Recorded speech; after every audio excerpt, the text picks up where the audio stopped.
head a little bit here. Yeah. Just, yeah. No, yeah, that's good, that's good. Dajte mnie. Babusia tam, nie? Okej, dajte mnie telefon, gdy Anna położyła. Nie, normalnie.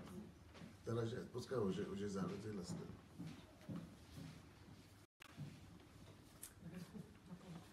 Oh, I like South African songs. I like South Africa. Включите, чтобы я мог приветствовать today.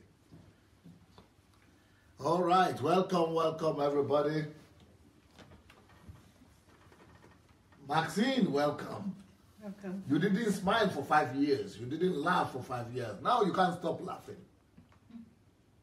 Yes, I cannot. I'm happy for you. I'm happy for you. You know, good. It means Ukraine is a good place for you. Thank you. HMT. Okay. So here we are. Gift Amos, welcome. Oh, Adeshola, it's been a while. Long time no see, no hear. How are you, Adeshola? We've missed you and Osaro since we've been away for HMT and yes. Tessie Ehiozuwa Omoye Plutonic. Hi, Plutonic Omoye. We've not seen you people for some time. Mesonge Bumigbenro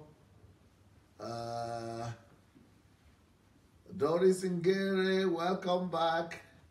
Shioma Okpara, Helen Wellington, Rochelle White, Ufuma, Taylor Sumo, Kemil Lawal, Michael Babs, Charles Adeniji, Fonsani, Mary Odia, Don Pedro. Oh, okay. Don Pedro Koje.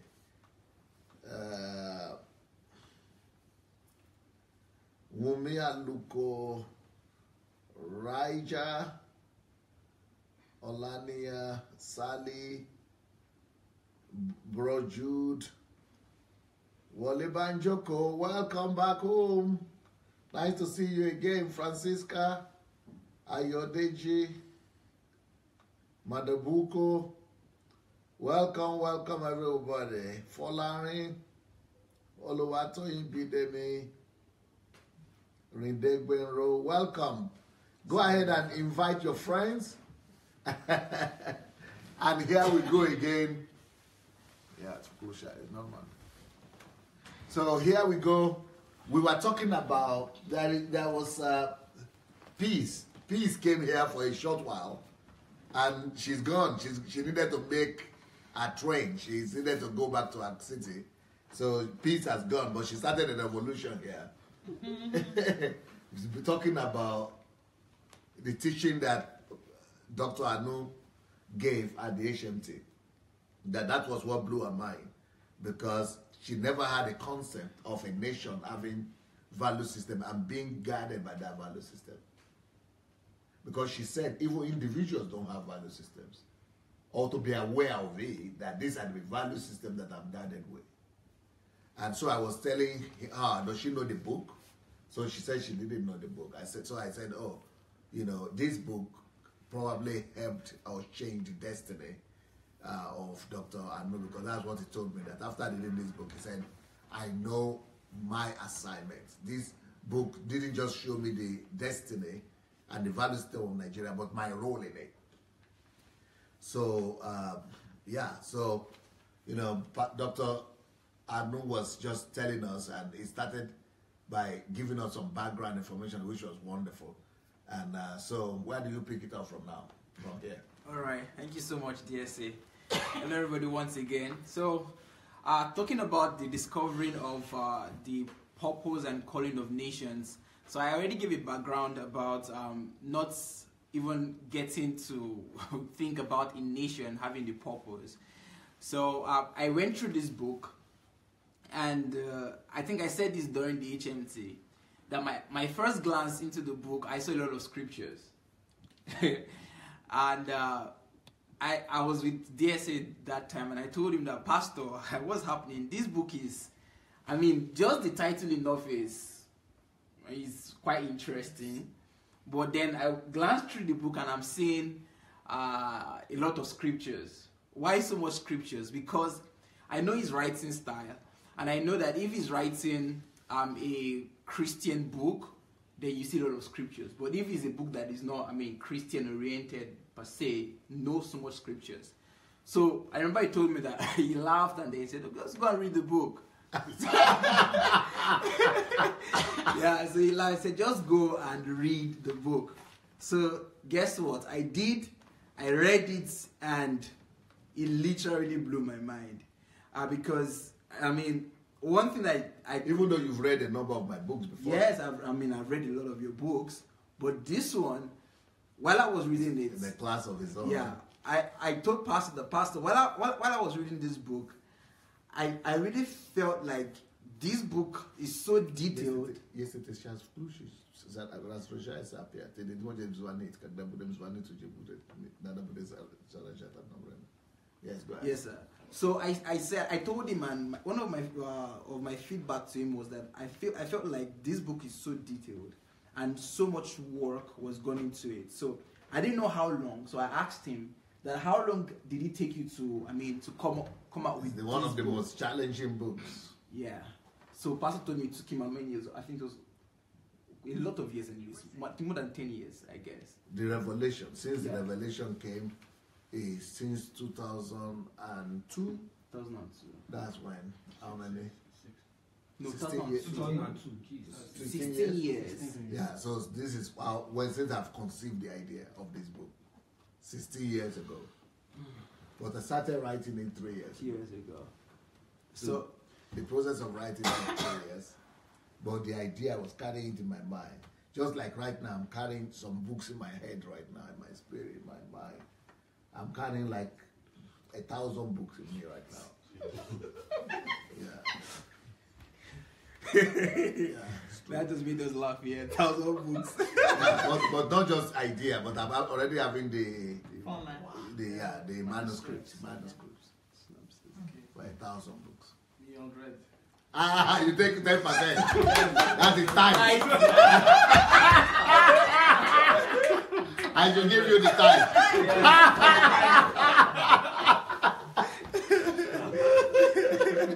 Well, so that really is the thinking end of it. But some people don't know. When I come up with a topic and I'm talking about it, some people think it's just now I'm getting the revelation. They might not even have an idea that some of those revelations I've been carrying them for the past 25 years.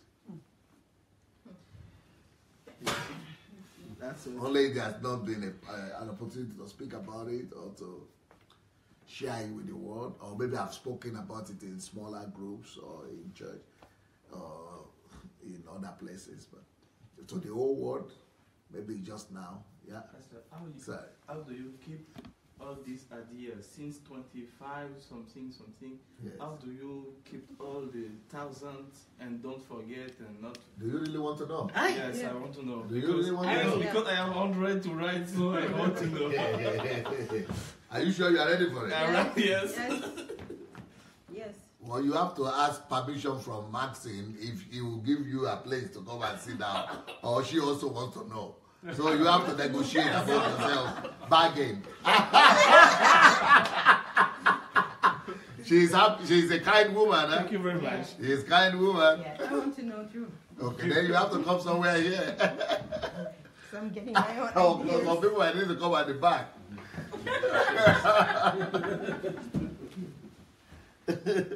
You already have an idea. Yeah. I've seen it. Okay. If you go here, this is Pastor Victoria. Okay. If you go to files, this is Dropbox. There's something they call Dropbox. Yes, I have some. Okay.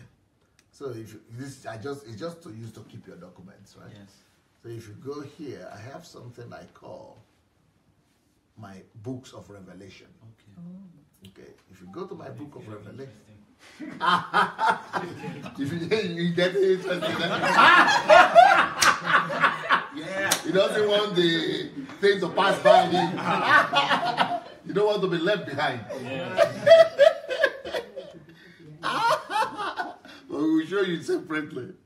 So if you go through this, you will see that I have, okay, my new book of Revelation, then you have all these book of Revelations. So all these are different books of Revelation, notebook. Yeah. So if I open any of these now, let's say I open, no, let me say I open this one, number 9. And you see, we have many of them, but let's open this one, just one. If I open this, you will discover it has this, no, I wrote the name of the church, it's called Rema. This I wrote Rema because those are the things God revealed to me. Okay. So how do I keep them? How do I keep the books? Okay, you see the way I put them. So for example, I've not written a book yet on this topic. You see, it's called critical thinking, but I already have it here. Yes. If you point it at it like this, you see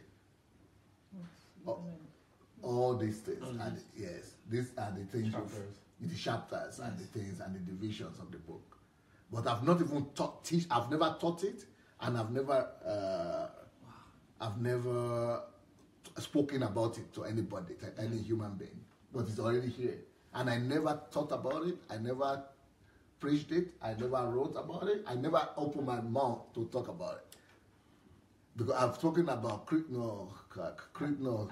analytical thinking, the art of thinking, principles of thinking, the laws of thinking. I've mentioned a little bit, but I've not. But critical thinking is just as big as art of thinking. It's as big as that, maybe bigger than that.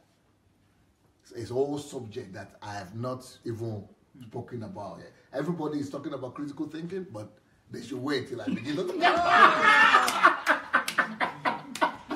They should wait till I do it. So that's just one topic. Okay, let's just go another one. Let's just anything. Okay. This is just the idea. Okay, this is the concept, but that's just another one. Let me just bring anything I point out. Okay, for example, this is another book right here, chapter 1. So, culture of corruption. I've never thought about that, and I've never preached about that too, and I've never written a book on that. So, well, that's the whole thing going on there. Okay, let's keep on going. Anything you want. This is just in one. So, but if you keep on going like that, how many do you have books here? How many books do you have here? How many books do you have here? No, this is just like how many? My head is easy. And this is just one book. This is just one revelation, one. For example, if I talk about Oh my.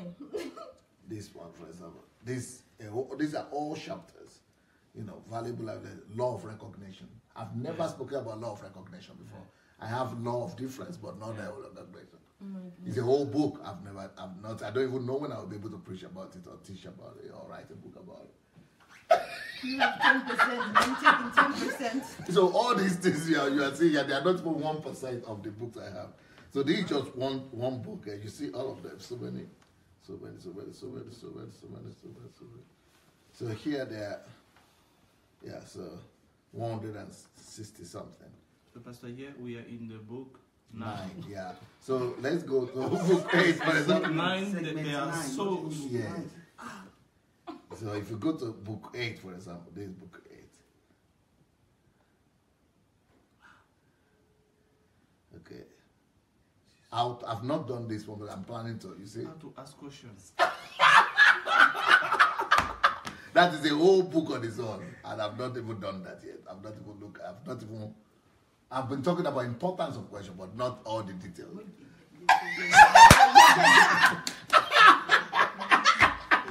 Yes, Tilo. Pastor, maybe you have to open the university because I know.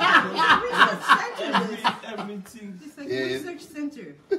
Yes. Research center, like seriously. Yeah. This is not book 8. Okay, for example, this is another one. God's reward system. So these are all chapters here. These are all chapters. And it's only about how God rewards. The reward system of God. That's a whole book. I've never spoken about it. I've never preached about it. Talk less or write about it. Why is that you are dazed? You are so touched. You are crying. I'm just Touched. I'm just touched. Wow. Overwhelmed.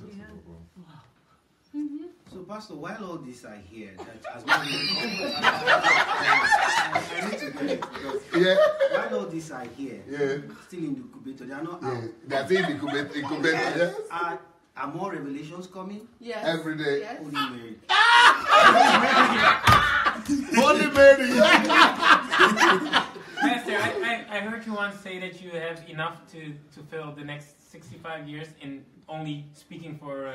Yes, I can live for the rest of my life and never open the Bible and never get a new revelation, and still you see the ones that I'm not even talking about this one. Leave this one.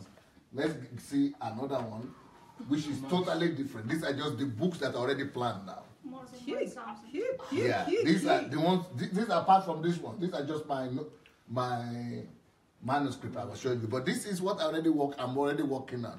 I already planned to release, and my secretary just gave me this. And this is about 1,000 of them here. Yay. 1,000. Yes. We're talking about two. More than 1,000 topics. Yes. Oh my goodness. These are just the list. Yeah. So Oh if you want to work on this, you can spend the whole day just going through the general list of the titles of. These are just titles of books. Yeah. You just woke up. Yeah, just woke up.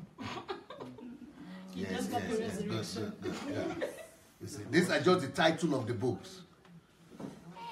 Not like this with the manuscript, but this is just the title only of books. Future books. You're getting daisy here.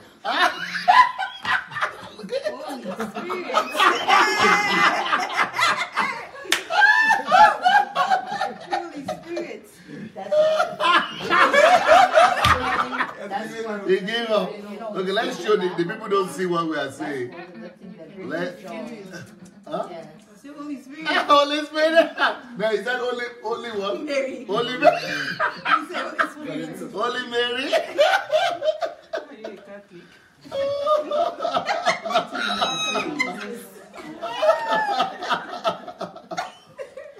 Okay, what we are talking about here, can you see? Oh my goodness. Is it shown?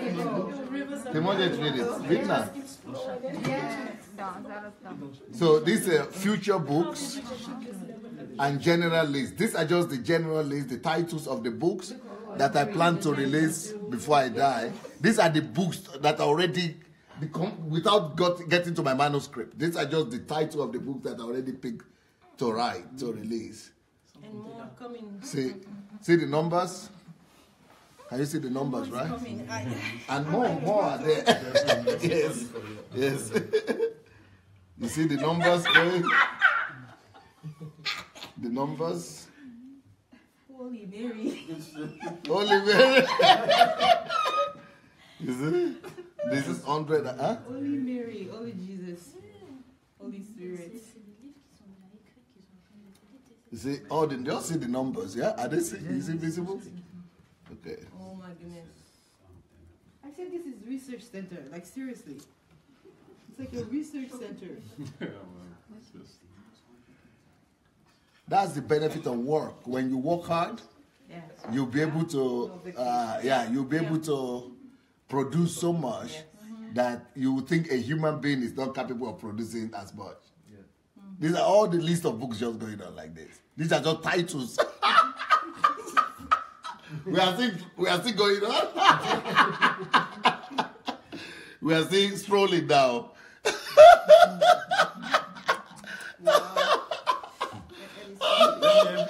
You want to help me? Okay, give us credit. They don't see. They can't see. They can't see. So, yeah, you have to walk. Yes. Yeah, like that. Yes. Is it 300 and something now? Ongoing. Hey. 32 pages. 32 pages of just the list. 32 pages of Just the names. For books. Books. Fantastical. Fantastical. It's like reading a book, 32 pages book. He's taking 100. What am I taking? I'm taking 10% of you. Oh, yes. He wants to take 10% from you. It's a 430 something now. So somebody want to replace him? I'm tired. It's too much. It's too much. You just halfway. Yes? Too much. No, you have to one by one. Yeah. You see, Yeah, so that they could see the number. Yeah. You see, now we are on 500. Yeah. Jesus is Lord. Jesus is Lord. These are future books that are already made. Please, take care. Thank you. John, it was as how it looked that it was easy. How many number are you in now? 500. You're still 500? Yeah. When you get tired, then we go and explain more. Pastor, do you have any book that talks about how to conceptualize and how to write a book? Oh, yeah. From concept. Oh, yeah, I have that. Okay, great. But I've not gotten there yet. Yes. So many things to write about. So many things to talk about. Pastor, are they not the same topic? No. Just like when you see, I have over 3,000 messages on YouTube. You think they're the same? No. Everybody More think they should be revelation. repeat though. Can you see? Hey. How many now? 6, 7. Yeah, still 700. Okay, let's go. It's more there. More than 1,000 books Yes. that's already there. I am overwhelmed. What are you thinking? What's going through your mind? Wasting our time, wasting our life. So yeah, that's why you shouldn't. Yes. You are just talking to me today. You were talking to me today, and you said, Pastor Sunday, you are always. What do you say? You are always busy. What do you call it? You're always busy. You say you're always busy. Now the reason you said I'm always busy is because I'm always converting. I'm always converting most of the time. You know, at least every hour I must always convert. Every 5 minutes, every 10 minutes must always be converted into something. That is how you produce so much. Yeah, very focused and here and now. That's what I need to work on. You don't even know where to start. I know. Finish one book. No, I don't. Finish think- one book. Honestly, I don't think this is human. Louder. I honestly don't think this is human effort. I know you've put in so much effort, but I think there must be some spiritual backing. Supernatural. Some supernatural background, grace. Something is just, this is not normal. Yes. Yeah. Well, how will you say? You are the one who caused the trouble. What will you say about to get to him? What will he say about this? Because you asked the question. Now you are in trouble. If you didn't ask the question, it was good.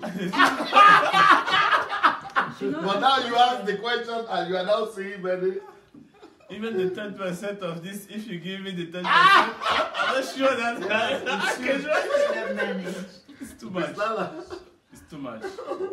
It's too much. It's just amazing because it's too much idea. It's too much. Yes, I agree with my pastor that is Louder.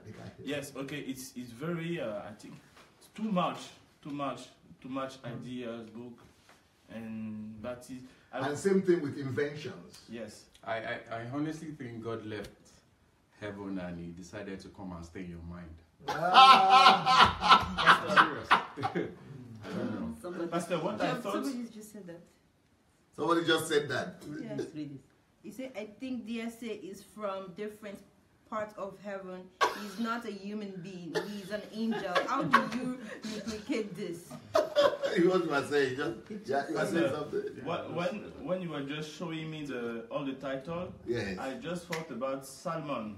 Solomon. Yeah, Bible says Solomon spoke about so many things, so many things. So I just heard the ideas that it's like a wisdom of Solomon. Amen. Somebody who can speak about little different thing between this and this and this and this and this details and So maybe it's certainly. He's a Solomon. Yeah. It's our Solomon's Solomon of these grace. days. Yeah. Yes. Solomon's anointed, eh? Itakuda to Prince Lala. Fine. So, who is there again? Livia Ah, was stunned. No. You are the one. Well, we're all stunned anyways. So, First of all, yeah, you have to move yeah, from where we there, are. yeah.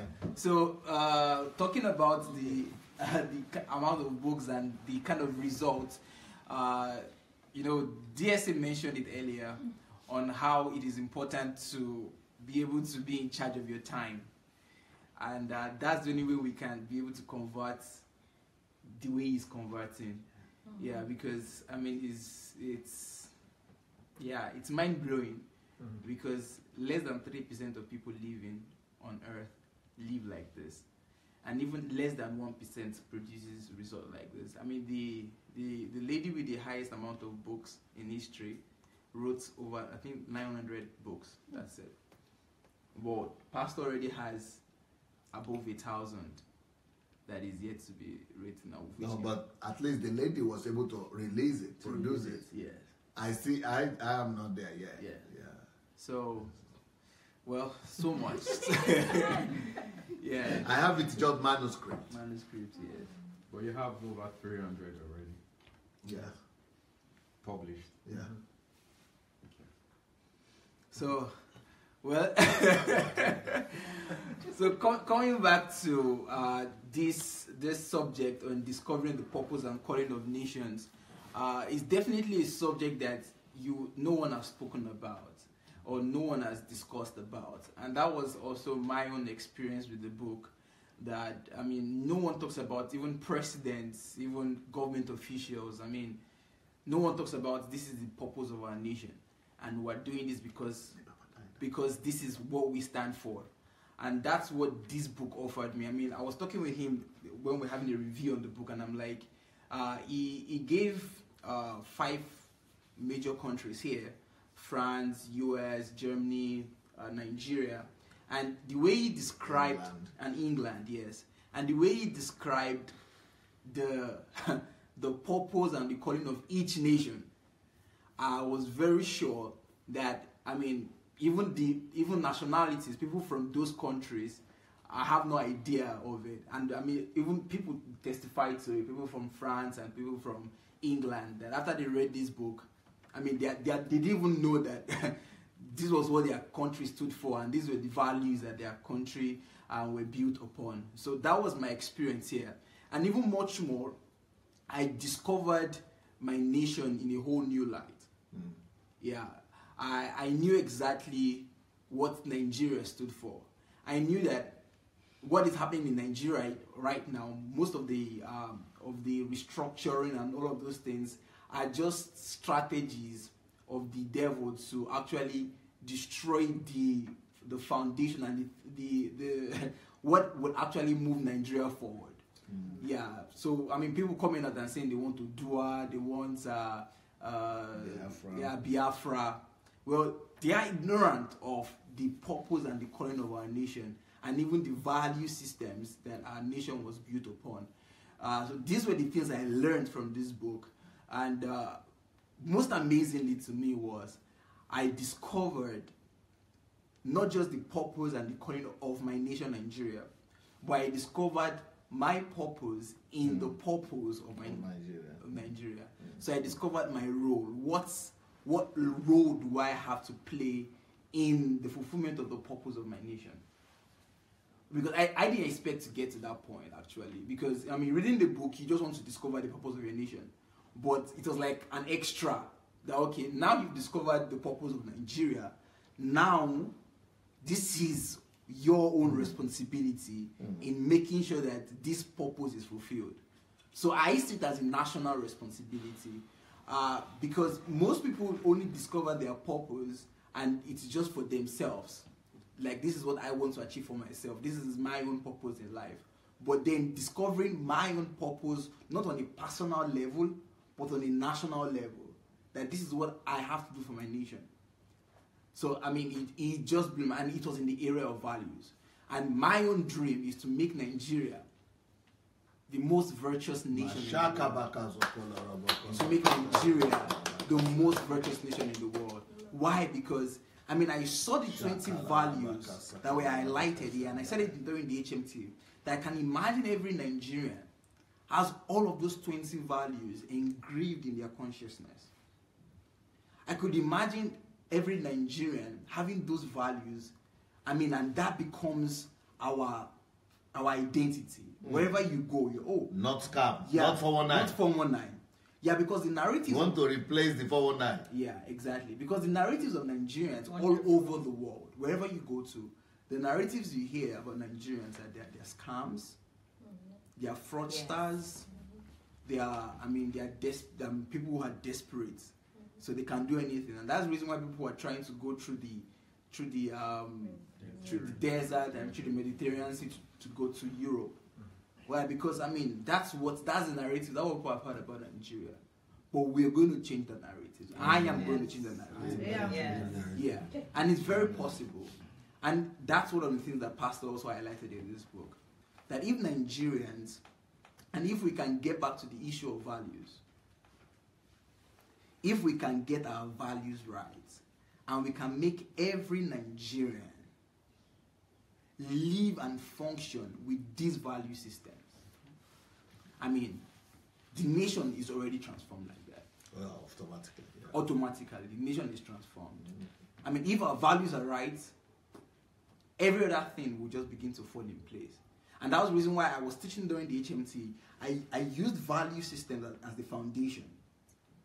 That no matter what we build on top, no matter the structures, because Nigerians right now are claiming, I mean, they are clamoring for, we want good roads, we want good water supply, we want light, electricity, all of those things. I mean, I heard about... Outwards. Yeah, those are external stuffs. But the things that really remain, the things that last forever, are the things that are not seen. And those are the values. Those are the things that are inside. So those are the things that informs our behavior. Those are the things that makes us humans, actually. Yes. Absolutely. And so these are the things I got from this book, that we have to restore values to Nigeria. So, I mean, it transformed my life. It made me understand that, hey, this is what you have to do. And you cannot go back to God until Nigeria. Oh, my God. I can. I know exactly what to do in Nigeria. I know exactly what to do. I know exactly what to do. And I mean, and Pastor made it more easy for me. He told me, hey, from this book, he said, there are 5 areas you have to just focus on. That's it. Let's see how we can work on with the religious institutions. Let's see how we can get them to begin to inculcate values into their messages.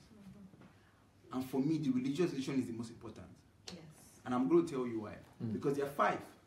The religious institutions, the family, the media, civil societies, and the last one is an educational system. And now, why am I saying the religious institution is the most important? Because every one of them, they all go to church or to go to mosque. Yes. Most families get their values from the church. Yes. Teachers, they go to church. Yes. Politicians go to church. People who are in the arts and media, they are in church. So everybody is either in church or in church. So That's a fact. The church, You got get everybody. So, I mean, if you target the church alone, imagine targeting just the Christian in Nigeria. Christians are close to 81 million, if not more. 88 million, yeah. Can you imagine? So imagine 88 million Nigerians. That's good, without counting the mosque. Without going to mosque, because we are going to work with the mosque too. Yeah, we're going to work with them. Yes. Because, I mean, values are universal. It's not religion. These are just universal principles. Just teach your Muslims to live with love. Let them be honest. Let them have integrity. That this is not religion. We're not saying come and believe in Jesus. These are just values. Yes. So imagine we start with the church. And 88 million Nigerians are virtuous people.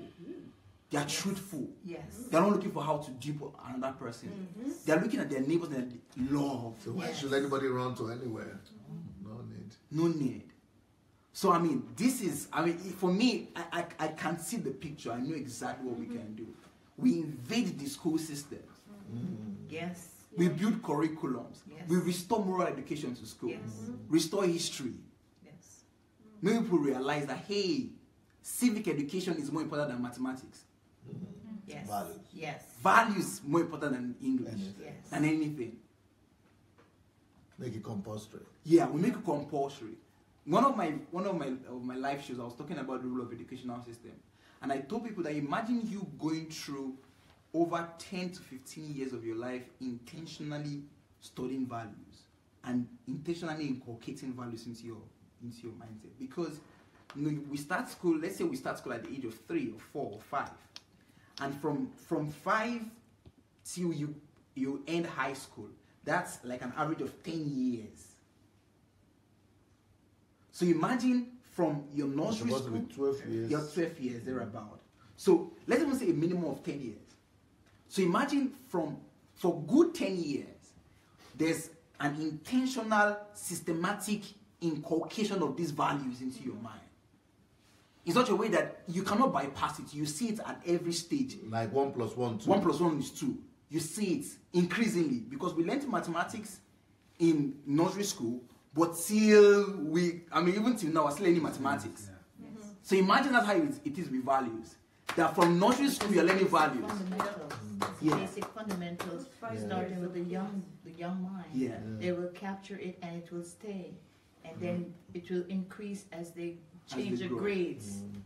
So it will And not it be gets more difficult. complicated, And yeah. train up a child in the way they should go and they And when won't you- depart from it. So starting from the early age where you're nurturing them, Yeah. they will engraft it and it will elevate in their life. Yeah. So, I mean, for me, one of the things that actually I want to really thank God for with this book and also with DSA, I don't know if DSA can remember, the first HMT I came for,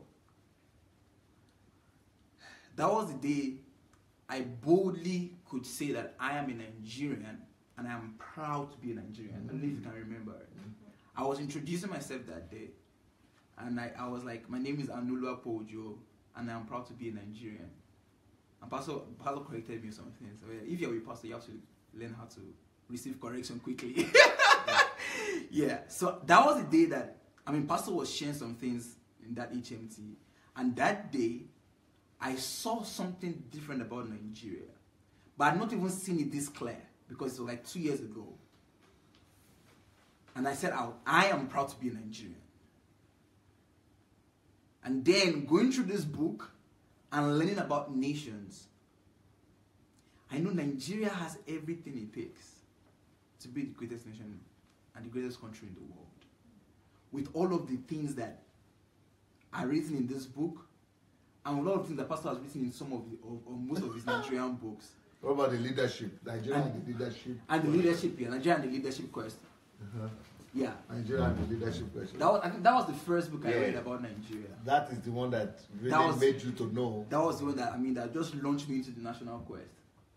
Yeah, that moved me from just being a Nigerian and not even knowing anything about Nigeria, not even interested in Nigeria. Yeah. Even though you are from there. I'm from there. But this book, I read through this book, learned history, you read this book, you learn the history, part of the history of Nigeria. But even much more, you get answers to the questions and to the common narratives that most Nigerians give. Because most Nigerians, still today, it's all about leadership. And they're like, Nigeria, we're not just working with leaders. We just have from one bad leader to another bad leader. And our leaders, they will come, they will promise, they will campaign, they will transform the nation. They get into office, nothing happens. And so the conclusion is that Nigeria just has... Forget. Yeah. Leader is our problem. Yeah, leadership is our problem. And then pastor comes and says, hey, okay, let's really see if the problem is with the leadership. And like I said in one of the videos, when you read this book, and when I read this book, this was the first book that made me realize that it was values. Yeah, because that's what you said here. This was the first book that made me realize that the problem with Nigeria is not with leadership, but with values. Why? Because our leaders are not imported. Our leaders are not from Katangua. They're not from Mali or from Benin Republic or from US. Our leaders are Nigerians. They are people who are living with us daily.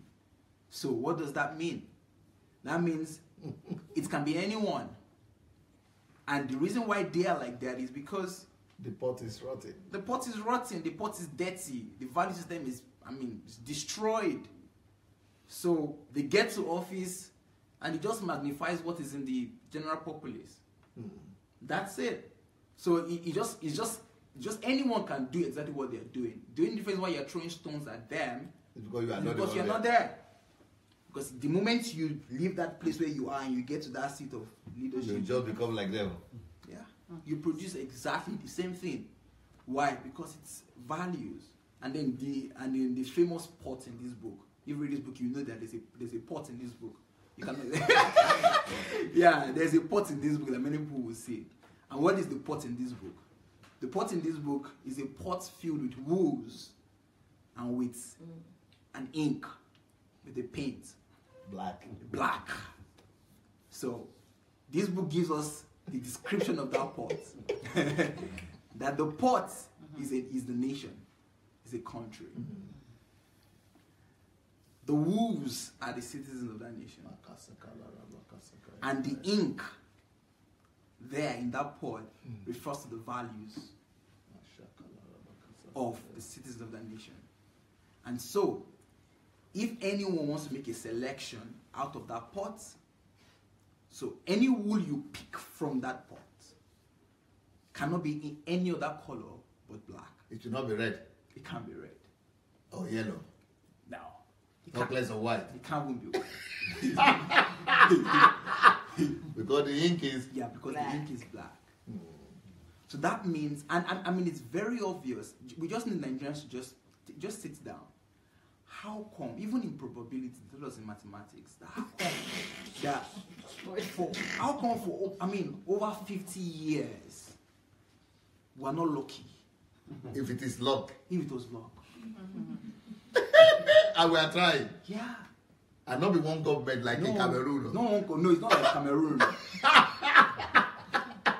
Or three presidents like in Cote d'Ivoire. No. We have had many governments. But how come we're not lucky with one? Just one? Yeah, just one white wool. To come out of that black pot? Why can't we just pick one white wool from that black pot? Not possible. So you can see the delusion that has ravaged our nation. Not possible. Not possible. Black is black. Yeah. The ink is black. The ink is black. The ink is black, the wool is going to be black. So it's delusional for us to think that one day, we will get a leader that will change our nation.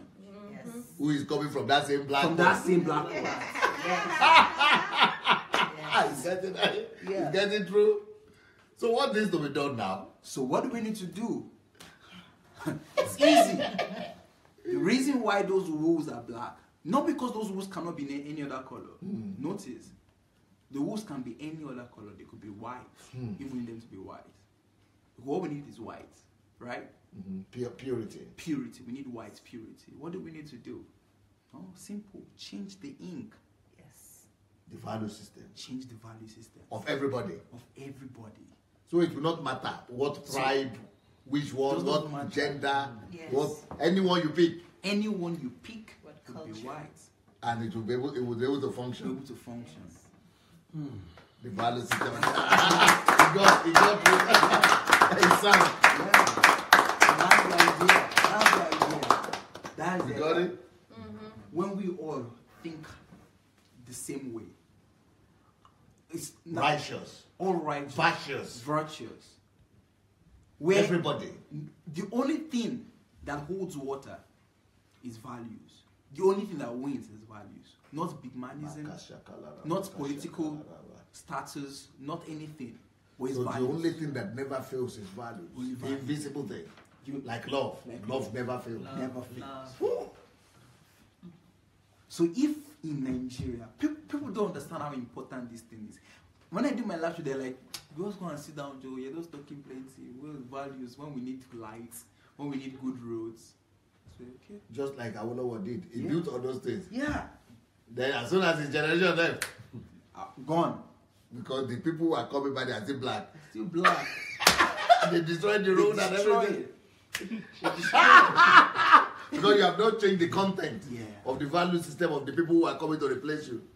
So even if you are lucky and you get a good one to put all the things there, as soon as that one comes, all the rest black that are coming, destroys it. Yeah. The black bull gonna fix the road. Gonna fix the road. Doctor, you just mentioned road. What they're looking for, they want road and they want the system and whatever.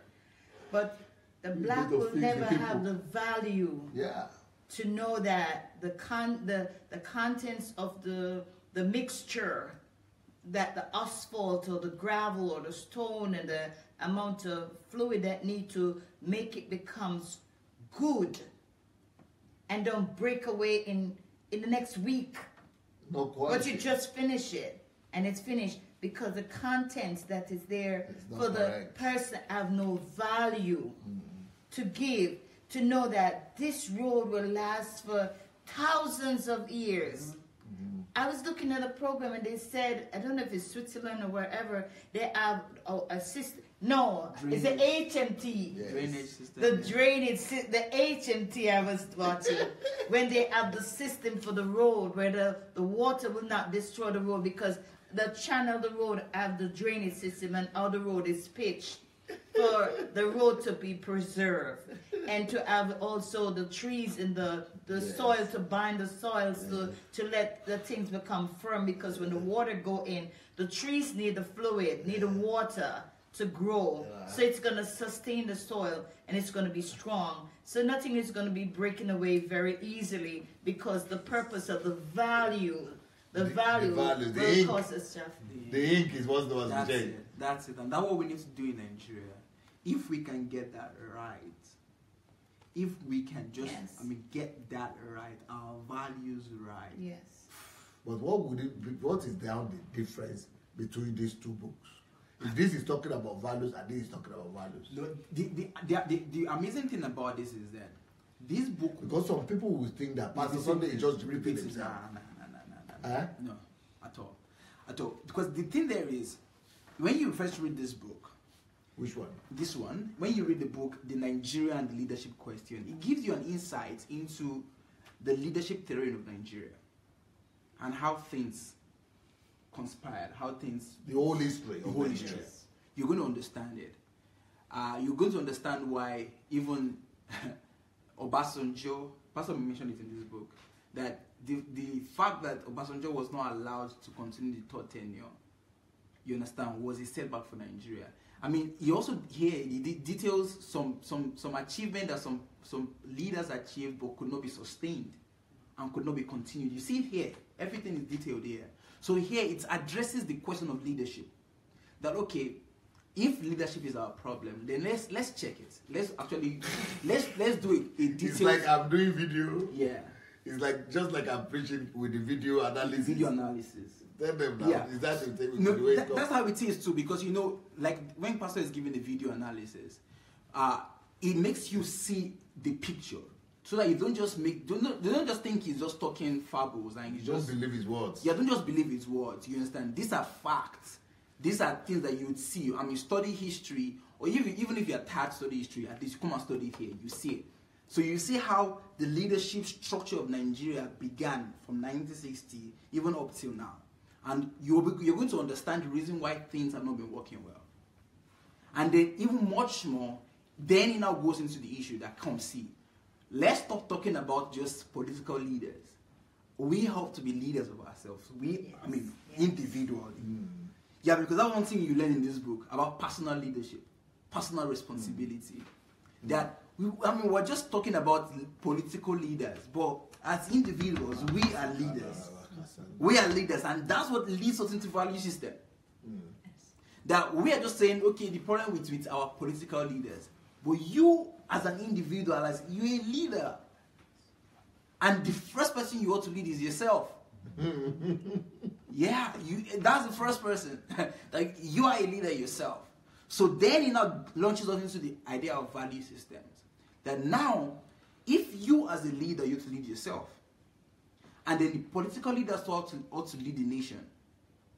Now you question yourself, what values do you work by, do you live by?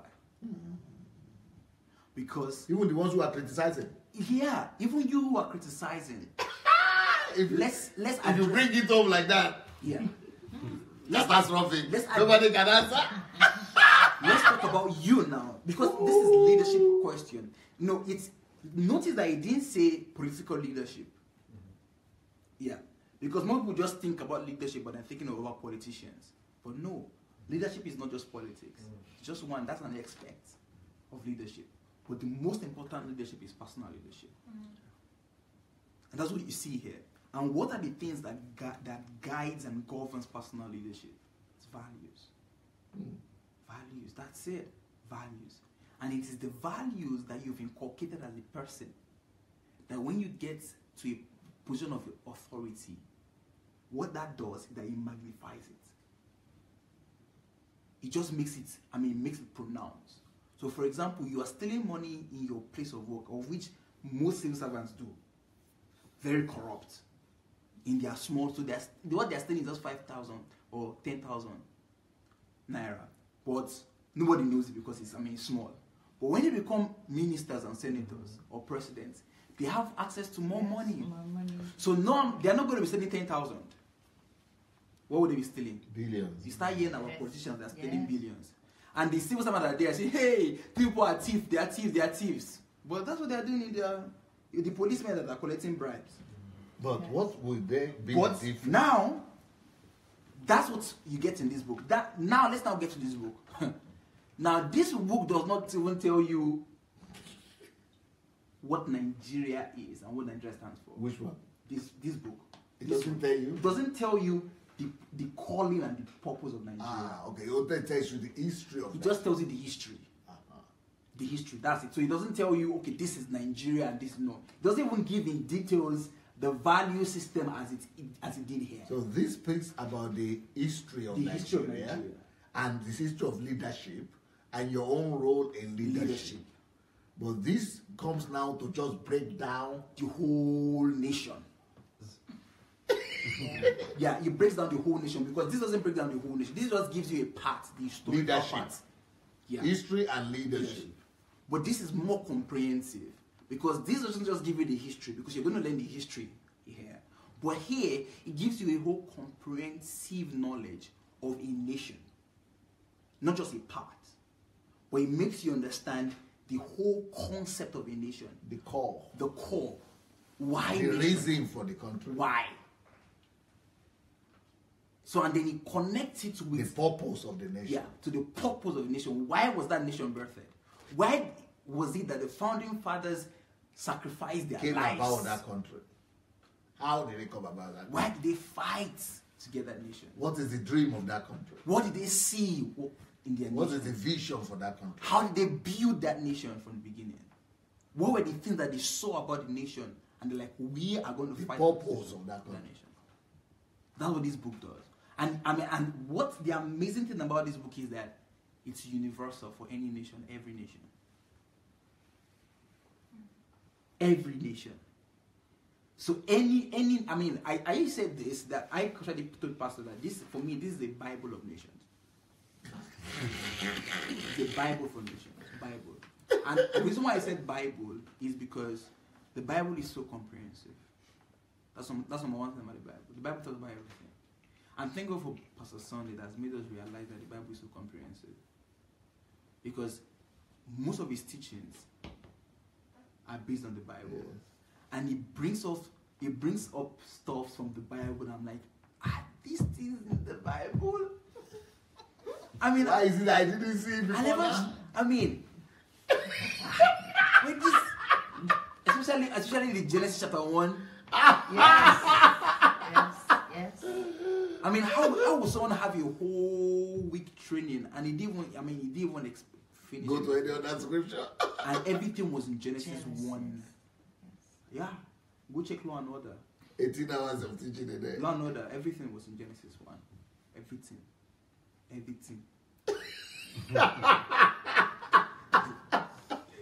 So, I gave this book and I named it the Bible of Nations. Why? Because it gives a comprehensive knowledge about a nation. Why no nation is accidental. I mean, we have over 200 nations in the world. None was by mistake.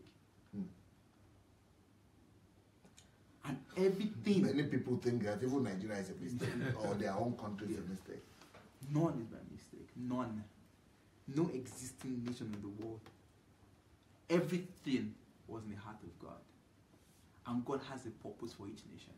I mean that by itself, some people would argue, so that means Iraq has a purpose. Or Afghanistan. Or Afghanistan has a purpose. You also asked me a question that time. So are you trying to say that Syria, to all these people they have, that God. But it's a Muslim country. How can Yeah, God how have? can God have a visit? But the amazing thing about it is that Even you yourself, you can go to Syria and tell them their purpose. That's the point. Even though they are Muslim countries. Yes. I mean, you could After reading this book, you can go to Afghanistan and get them and help them straight in their nation. purpose. Yeah. After reading this book.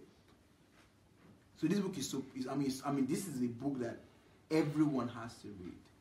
Everyone has to read because it will help you realize that it was not a mistake that you were born into that nation. Yeah. Because that's what he did to me too. I mean, I was like, sometimes as a Nigerian, you feel like, A mistake? I mean, why would God choose to just send me through Nigeria? Like, come on, there are other nations.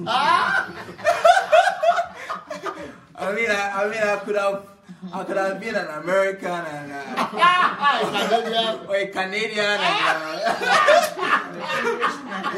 something. Why Nigeria? Even our musicians have started saying Nigeria jaga jaga. So, but why Nigeria? But bullshit. But then Give it to the girl. this book, it made me realize that there's a reason. There's a reason why God sent me through Nigerian parents. And there's a responsibility on my shoulders. And the same thing applies to every one of us.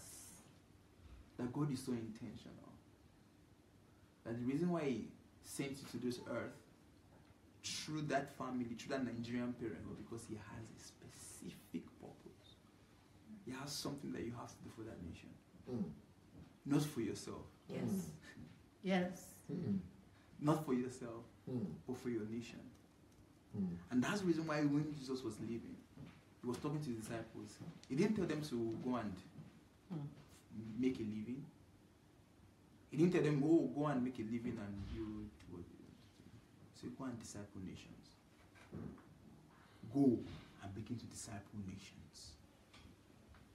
So. But then, how do you come to values, both here and here? The connection. Now the connection. So you have not spoken about value here. No, I'm not getting there. I'm not getting there. So the thing about values, let me go to the values, is that because you have now spoken about discovering the purpose and calling of that nation. Yeah. How come values? Good. So just as every house has a foundation. Every house, every building that you see must have a foundation.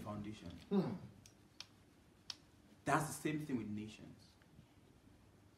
That every nation has a foundation. Every nation has a foundation.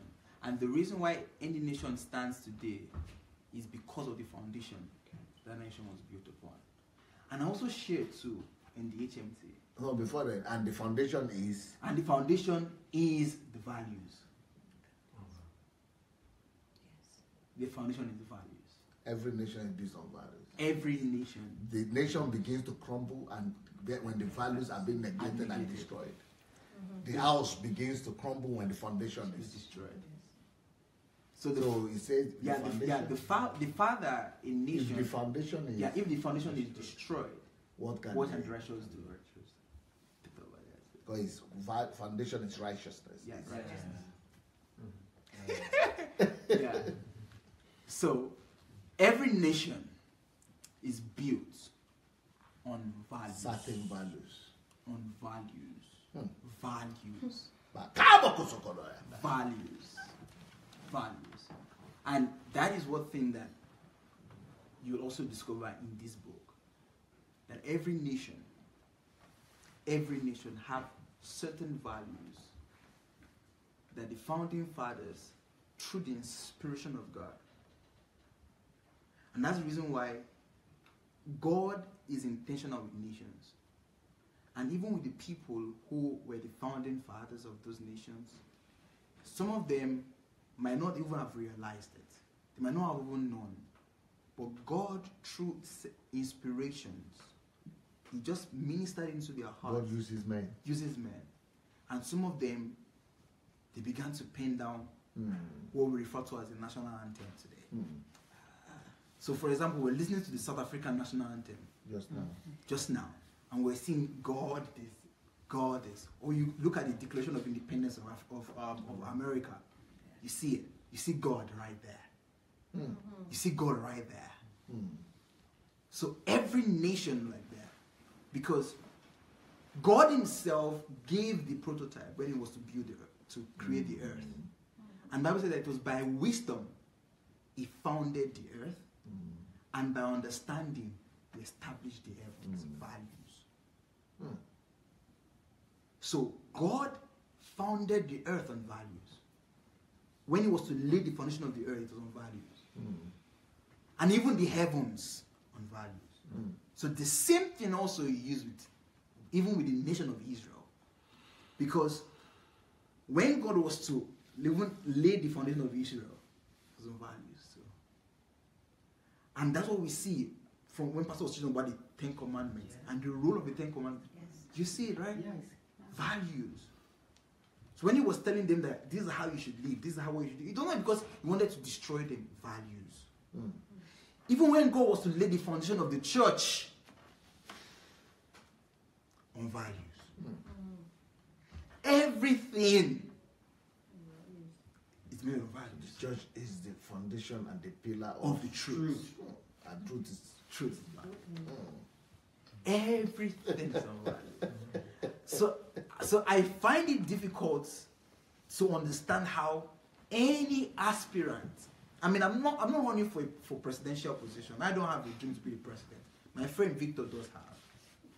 But I can't even understand how anybody running for any leadership position in politics would bypass values. I mean, what is your campaign about? What are you campaigning about? Emptiness. I mean, what are you talking? Noise. For me, there's nothing you have to talk about if not address values. If values is not your emphasis, if any other thing that we would do and make sure that the economy grows, we will make sure that we make our exploitation more, we will bring security. The wool is still black. So if the pot is still black. So no matter what you do, sustainability can never be in the equation. No matter the pot. Build the didn't change the nothing. The ink. Yeah. The ink is not changed.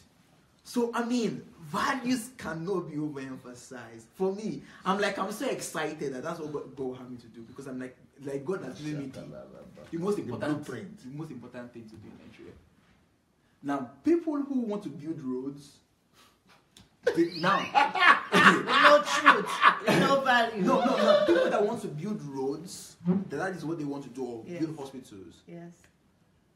whatever If they they want don't to do, have the integrity, if I've not done my work, Yes. they will never be able to function. they can't function. Because they will not do it with honesty No, honesty. and with truth. With truth. So no matter what they do, I mean, if you even have the dream to do one thing in Nigeria, I mean, if the values are absent, nothing can stand. Nothing can stand. And that's what's making us even poor as a nation. So what is the difference between the values in this book, the value system, the way it's spoken about in this book, and the way it's spoken about in this book? Because there is value system in the two too. Yeah. So now let's make the difference clear. Now in this book, Nigerian Professor. Professor, he is the new professor in town. thanks to, now, is this book or now this book? So now this book help us. They didn't teach me in school. Is this book that No, because you are doing better with this topic than your medicine. I mean, clearly, I mean, my professor. It's like you are a professor on this topic, not on your medicine. How many years on that medicine? I spent 6 years now. I'm spending another 2 years right now. So I finished 6 years in medical school. Now I'm doing my specialty. Another 2 years. Well, but this one, you are good, better in it than. I mean, I probably talk about this on myself than that's why I talk about Messi again. I'm like, Pastor, please let's shift. Let's forget medicine. Yeah, let's no, let's not talk medical stuff here. Yeah, because this is for me. This brings life to me. Yeah, I mean, I'm awakened. I mean, I'm like, yeah, this is what I'm alive. I'm alive. Take the thing, so that the thing will not understand. Yeah, I'm alive. So I mean, it's when I'm talking about this. I'm like, this is why I'm here. This is why I'm here. This is why I'm here. This is why I'm here. Because this book, talking about the values in this book, what it does is that, I mean, the difference is that it makes you just have a picture of the idea of values, the ink. So, for example, you read the book and you see that, oh, what we need to change. It's not just leadership. Yeah, not just leadership. You can change till what we have changed for 50 years now. Yeah. It didn't work. It didn't work. For 5,000 years. It will never work. It will never work. So that's what this book does. That you need to change the ink. Yeah, that we need to change the ink. Right. That the issue, The I mean, pot is there. when you finish reading the book, The pot is The pot is there. the pot The pot is there. The pot is there. Yeah, with the black. And you need to change the ink. Yeah. So you just know that, okay, I mean, you can't read this book and still think that the problem with Nigeria is leadership. No. This book will make you realize that the problem is not leadership. The problem is the ink. We need to change the ink. It does not tell you what the right ink is necessarily. It does not go into details about what are those values. Where do they come from? Yeah, How where do do they you come from? establish How do them? you establish them? You don't see them yet. It just makes you realize that, hey guys, our problem is not our political Stop leaders. daydreaming. Stop daydreaming. Stop waiting. No Messiah will come. No Messiah will come. There's no Messiah. I mean, no Messiah will change anything. All we need to change. But if you change the ink, all of you can become the Messiah. Exactly. So that's where it stops. That's where it stops. It doesn't go further. It doesn't teach you anything more. It just makes you realize that, hey, values, that's what we need to change. So it just makes you, it awakens you. It separates you from an average Nigerian thinking that our problem is leadership. Because an average Nigerian is saying we need to change our leaders. So now they want to remove Buhari because they think it's a leadership issue. But they fail to realize that Buhari is not our problem. Bring in another person. In the next 4 years, you start doing the same thing you do for Buhari, what you do for him. Because that's the same thing they did for Jonathan too. When Jonathan was there, well, Jonathan, get out, Jonathan. Buhari came into government, and now everybody's saying Buhari should get out. The same thing, the same cycle will happen in the next 4 years too. 2019 is here. Next 4 years, they're going to say, oh no, you get out, next person. We would never get a white wool from a pot that is black. Never. That's like impossible. So now, you now know that our problem is not leadership. Our problem is with values. So now you now go and get this book. Okay. And now this book now says you can discover the purpose and the calling of your nation. And then you now discover that, this Nigeria that I'm talking about, the founding fathers built this nation on certain values. On certain values. That they actually, the foundation of Nigeria was on some values. So what it now does is that it now enumerates them for you. It now gives you all of those values. In this one. But each one of them. But the good part is that it doesn't just even give you the list, but it takes you on a journey of discovering how it even came by. How to discover it. Because it's easy to just say, okay, hey, these are the 20 values of Nigeria, and it doesn't even tell you how to discover it. I see. So you might just think, oh, maybe this guy just came out with some nice, he's a pastor, so these things are nice. But nope. It shows you how it came about. Shows you, okay, this is it. Now, these are things that are glaring to you. You see this every day. Sometimes you even sing them. Sometimes you even read them. You even recite them. You have seen them in your nation. But those things are just screaming value to you, but you can't hear it. Okay. You know how someone can be screaming to you, but you're deaf? Yes. You can't hear it. You can't. But it's there saying that, it's me, this is love, this is unity, this is peace. Because that lady, Peace, that was here, she was saying, what shocked her is that how can somebody just look at the founding document and that when she had the list of 20 values that you mentioned, that how can you even think in that direction? How can you even get there? How do you even know that is values? How do you even know that's what it's called? How do you even set them and be able to extract them from all the things? She said, they just lay that. Yeah. And that's exactly, what she experienced is exactly what I experienced. And it was just like that wake-up call, that light bulb moment, that boy, now you know what you're going to do for your nation. Boy, you know exactly. So, it took me on a journey to review all of the national symbols of Nigeria. So I sat down. I began to understand them. Oh, okay, this is why this horse is here. So this horse is here. It's not just for joking. The coat of arms. We see the horses there, but we don't even know why they're there. Everybody thinks decoration. Yeah. We see our beautiful green. Oh, you have seen it now. Yeah. You don't only the horse. Yeah. Not the values.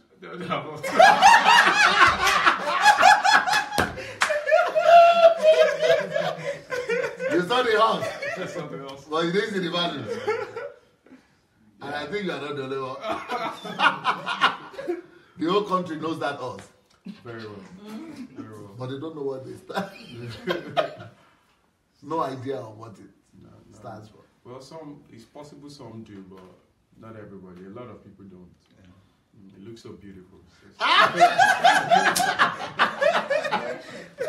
Decoration. Beautiful decoration. Green horse. Yeah, so it takes you on that journey. We're talking about the difference in these books. So the value system of this book, now what is Professor. You are the new professor now.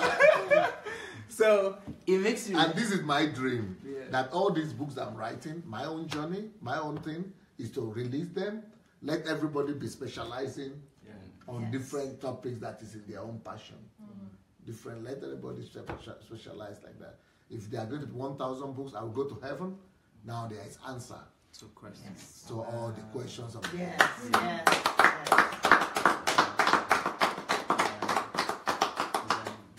That's what my idea. So people will know. The people will not be left on the earth without answers and without direction. Yeah. So for the next 500 years, 300 years, while I'll be in heaven with the angels, at least people will not be confused and be in darkness. Like I was in my generation. Everybody just going to school. Yes, everybody just going to school and having papers. No direction, no illumination. Yeah. So that's the first thing that you get from this book as regards values. That values is not just the ink in that pot, but it's actually the foundation of the nation. And if any nation will be developed, if any nation would be civilized, if any nation would grow, I mean, you just have to go to the values. So I tell people, show me a nation that is strong on values. I'll show you a developed nation. That's it. And show me a nation that is weak in values. I'll show you an undeveloped nation. Why? Because, like what Pastor always says, that a nation is not wealthy by virtue of its wealth, or great by virtue of its wealth. But a nation is great by the wealth of its virtues. So it is the virtues of a nation that makes a nation great. Matilda, you got it? You want him to repeat it? Yeah. So a nation is not great. A nation is great. Or yeah, a nation is great not by virtue. The virtue of its wealth. Its values. Or, I mean, not by the virtues of. Not by the virtues. Not by the virtues of his wealth, but by the wealth of his virtues. So by the wealth of his virtues. Not by the virtue of his wealth, but by the wealth of his virtues. So it is virtues that makes nation great. Values. Values. That's what makes any nation great. And it is because that's where the foundation is. So now, understanding the psychology, and not psychology, but understanding how buildings are made. You know, if you want to make a skyscraper, so the taller the building, if you don't know it, the deeper the foundation. So when you want to build a skyscraper, the foundation is almost as deep as the skyscraper. Why? Because the deeper the foundation, then the more you can build. So the more a nation has as citizens deep into values, the more a nation has as citizens in such a way that values are engraved deep down with their consciousness. Like you go to Japan, or go to Europe, or you go to Europe, America, or you go to America. Even they might not even believe in God. No, but the values are already everywhere. You can see it everywhere. So they say they themselves might not even know what it's called, but it's already built on it. Yeah. So you hear them say, "I'm German. This is how we do. I'm German. I'm German." Or I'm German work ethics. German work ethics. I'm a Japanese. This is how I think. Japanese punctuality. Yeah, punctuality. When you go to America, you see their work ethics too. Yeah. So I mean, this is what makes them as a nation. So I was asking people, okay, I'm Nigerian. Okay, what's now? 419. Okay. I'm a Nigerian. Okay, what do I stand for as a Nigerian? 419. Scam. Nigerian scam. Okay, I'm Nigerian. What defines me as a Nigerian? That's where we need those 20. That's when we need those 20 values. So it becomes just like it becomes something that, I mean, I don't know how to say. So you want Nigeria to appear and say these are the most virtuous people in the world, that we are the most sought after to do business with. So we won't seek advice from. Why? Because they won't deceive you. They have values. They have values. Yeah, they want to get the contract. Yes. And because that's it. They're the ones you want to have dealings with. Well, because they are people of virtue. I mean, the idea of the African time, Nigerian time, you don't find it.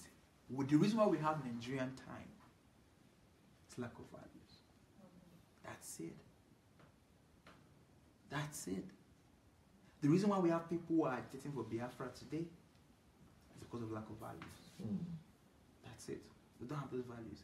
The reason why in Nigeria we still have jungle justice in the 21st century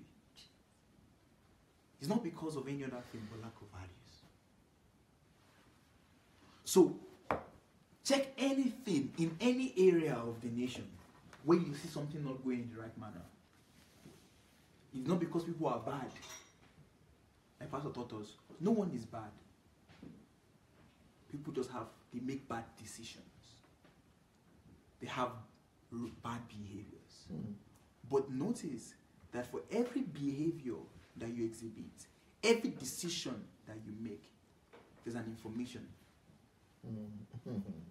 where it's coming from. So now imagine we now change the whole bank from where people make their decisions and we change that that black ink, and we change it to white, where whatsoever is informing any Nigerian to make any decision or to act in a certain way because of the values we have put there. So it is the values now that are informing their decision. So the next time you have a project with someone, with a Nigerian, Pastor, I'm imagining in Nigeria right now that we're in Nigeria, we're now signing contracts, not with necessarily with paper, but our words right now becomes our bond. Yes.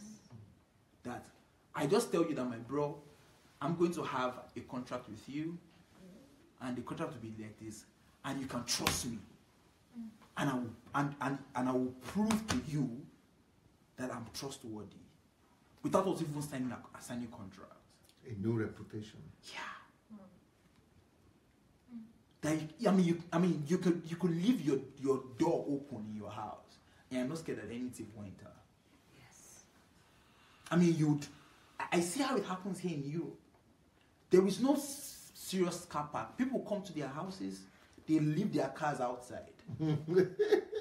Some don't even lock their cars. Yeah. Or their house. But it's safe. Nobody comes into their house. Why? Are they special beings? They're not special beings. Values. Just values. They just know that, no, I have to respect I have to respect his property. I can steal from him. Yes. The labors of our heroes past should not be in vain. Yes. What does that label mean? Not just heroes. That's, you know where I got that from? The labor of our heroes past shall not be in vain. From a national anthem. What does that mean? You value the labor of everyone. That if they sing it and they don't even know the value. That if my neighbor does something, he walks and he has a car, that is the reward of his labor.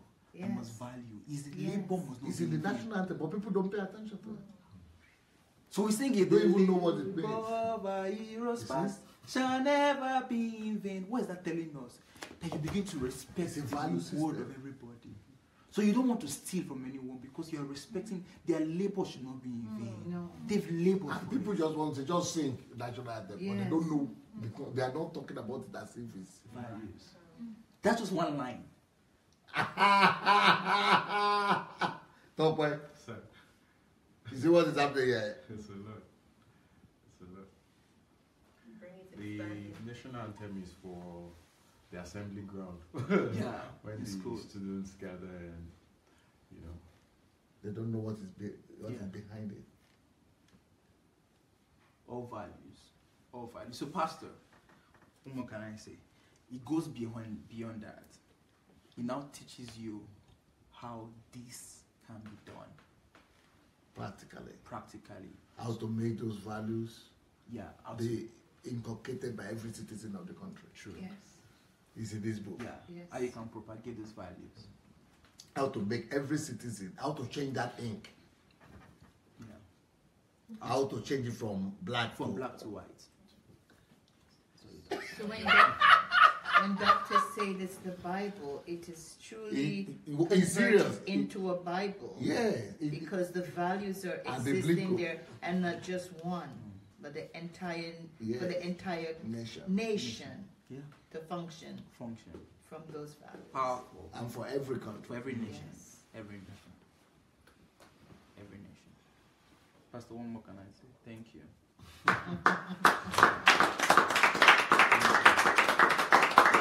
This book was forwarded by Pastor Pierre. Yeah. So what will you say? Let's hear from you. Do you confirm some of those things he said? Yes, of course. Give it. What do you say? Because you wrote very powerful things here. Thank you. And what I was thinking was I have a different points of view, but I think I want to add very different perspective that something that I get, for example, because my reference is the Bible. I've grown as a pastor, so a lot of my references are from books, Bible, the church. And I would say, sadly, For example, the only way we have been taught to decode our national anthems or symbols is like a spiritual warfare. Okay. You see this point of view, and most of the time we try only to see what is wrong. Yes. So we so it's sad, and you know, it brings you no hope. You only see and you it seems like you're captured in a devilish culture or something. You know, you only see this. But most churches are captured in devilish culture. Yes. Most of these churches are. So satanic culture, spiritual, evil spirit culture. Yeah. So of course it's presented like you want to free your nation by praying, you know, all this stuff, spiritual warfare, which is not bad, but there is something very different here. And for me, you have done, it's just like who I am, but at the level of the nation. You're starting, what I love in the book, say, you started from the God's point of view of nation, and so you founded first the God's purpose and identity of nation.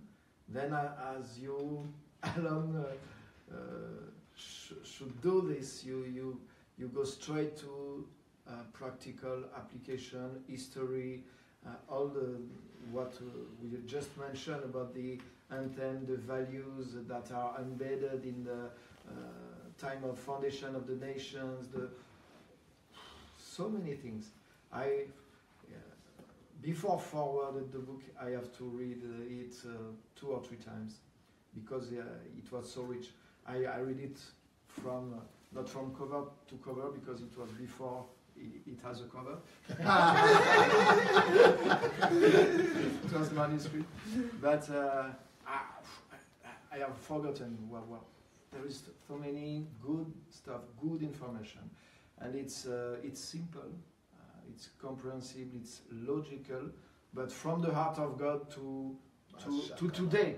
That's what I love. It's really traceable, and you understand the process, you understand how God thinks, and you can do something. I can retrace my history, I can understand also the value system that nations are founded on, value system, and I can also understand how to do something, and to relate to what is good in my nation, which is needed, because as a Christian, if I only see my nation as a spiritual problem and only I have to do warfare, and so I'm very grateful for this book. And for me, every prophetic, real prophetic people who is speaking about nations shall master the principle. Not only not only just read. No.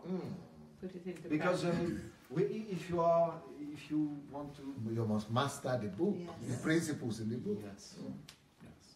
No, we prophesy or we teach according to our faith. So if I only see, if I'm trained to see what are the spiritual forces that are hindering nations, and you speak about that, by the way.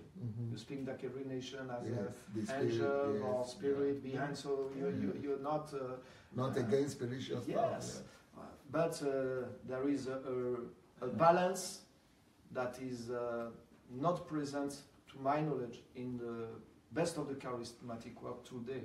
That's why even someone wants to really prophesy or teach about nations, which is a topic we have in church. I'm aware about this. We have to conquer nations, to love nations, to save nations, and but if your only knowledge is this one, or bring back the old revival, we have those topics also, but this one is really needed for every missionary, every prophetic people, every Christian, every person concerned about the fate of nations.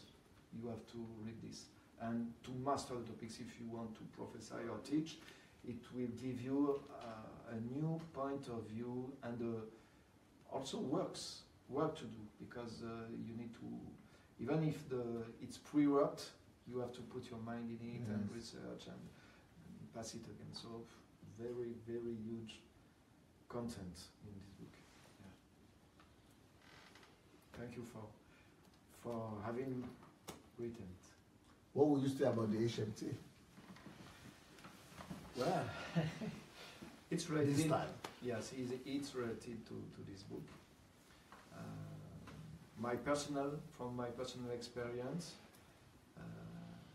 I'm grateful to God because the first time I came, it was about Let Heroes Arise, becoming a personality, and it instilled of me this a part that was neglected about my identity, even as a human being, as a Christian, I would say.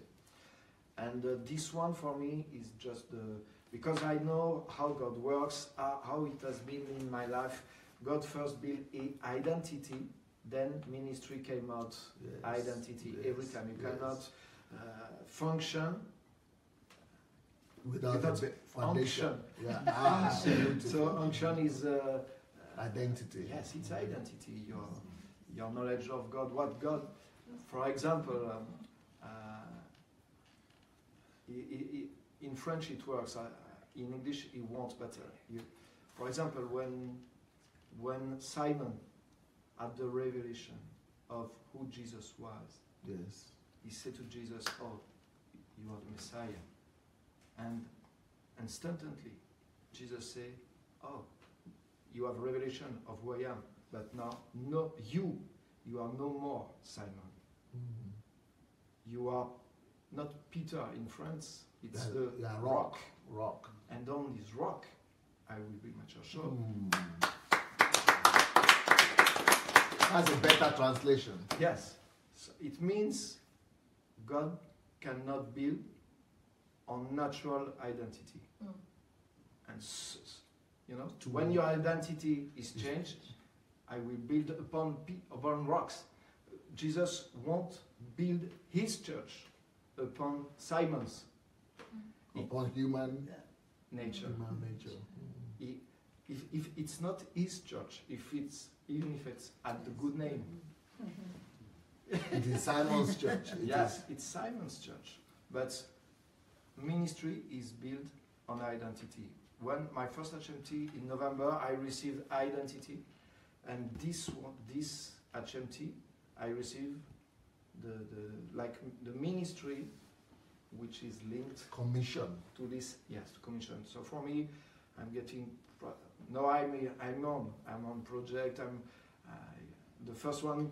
And you are taking responsibility for these countries in Africa that are missing it, that are losing. Yeah, I started something in Ivory Coast, and I know I'm more. It's deep in me already. I know I'm fathering this nation.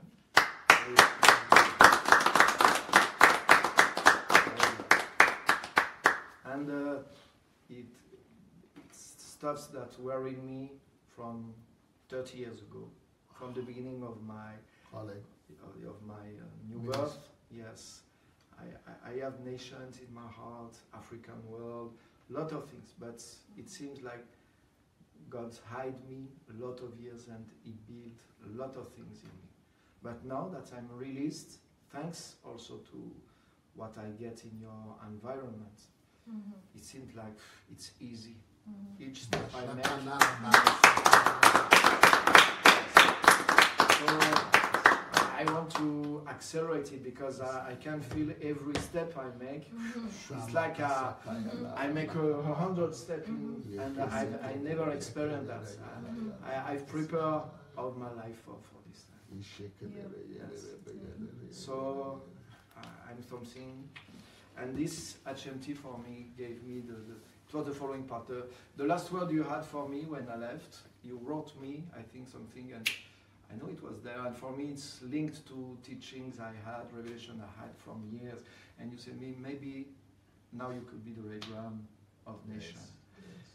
And it was exactly what I was moving forward on. Yeah. And when I came to the HMT, inside of me, I'm almost sure the theme is going to be about a Bride of Abraham, Nation, yeah. and we're not surprised that when the The books list of books. get out, and it It was the was, book, it was the thing.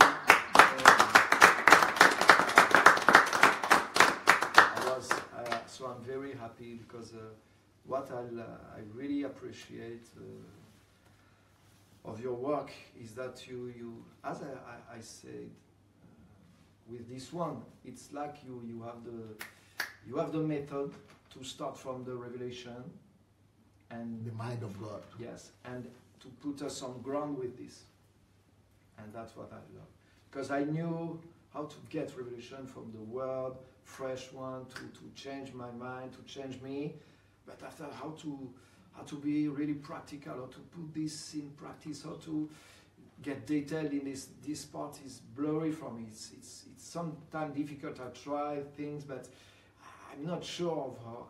I'm losing time sometimes. And what I get from everything you teach and what we get in the HMT is that it's clear, it's practical. It's like you pave the way. You pave the way from A to Z. So it's easy for me.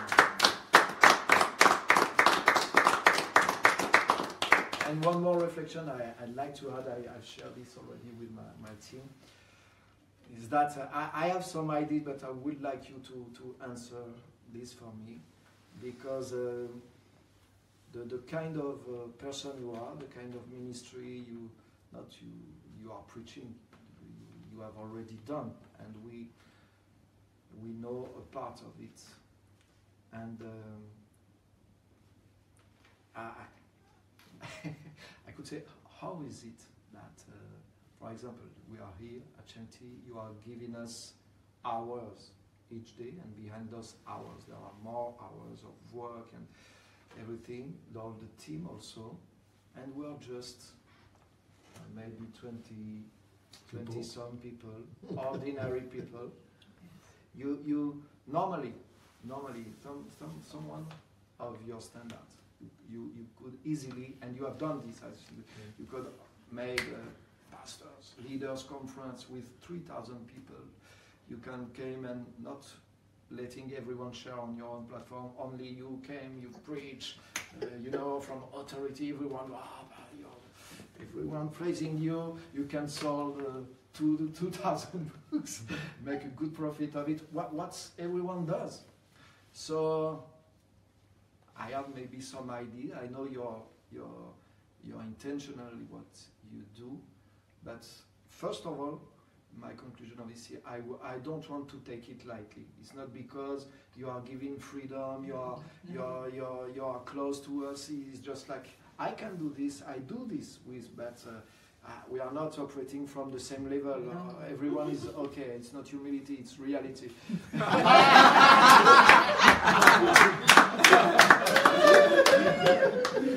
So, first of all, I don't take it lightly, and I want to thank you. I appreciate the real little everything, because it's huge to be in your environment.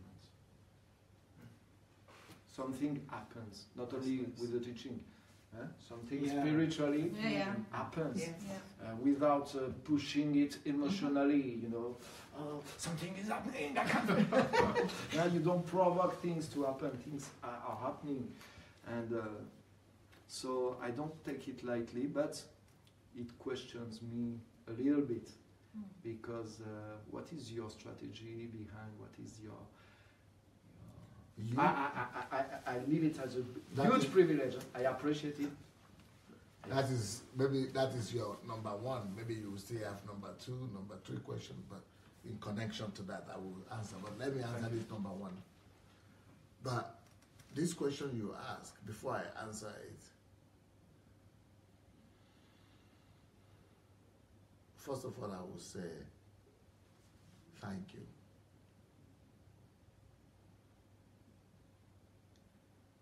Thank you so very much for having eyes that see.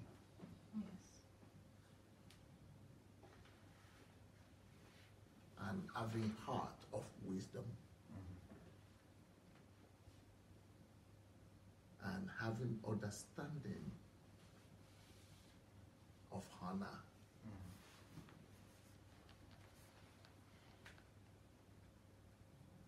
I have decided to make myself simple, accessible, and humble intentionally for my own sake. Because I know that what God has given me and what I'm doing, if to tell you absolute truth, but people who are watching and who are my critics, they will misinterpret it. They will. But I have to be like this because I realize that I don't know any human being that is doing or that is having the content that I've not met. Maybe there are many there, but I've not met any human being that is having the content that what God has trusted in me with. So, and I know that if I don't behave like this, it's going to kill me. So I have to make myself humble by, I have to kill myself before, before God kills me. So I know that I have something from God, and I need God's help to make myself not to be carried away by it. Okay. Because if I stand a very big danger if I just meet with the big guys. Because when I meet with the big guys, they are not talking the same thing I want to talk about. They are not thinking about the same thing that I want to think about. They are thinking about and talking about not people. They are talking about ministry, their success. But I know where I come from. I come from a Domila, no shoes till I was 12 years old. See my legs. If you don't see it before, see, there are 200 scars like this in each leg. Each one, there are 200.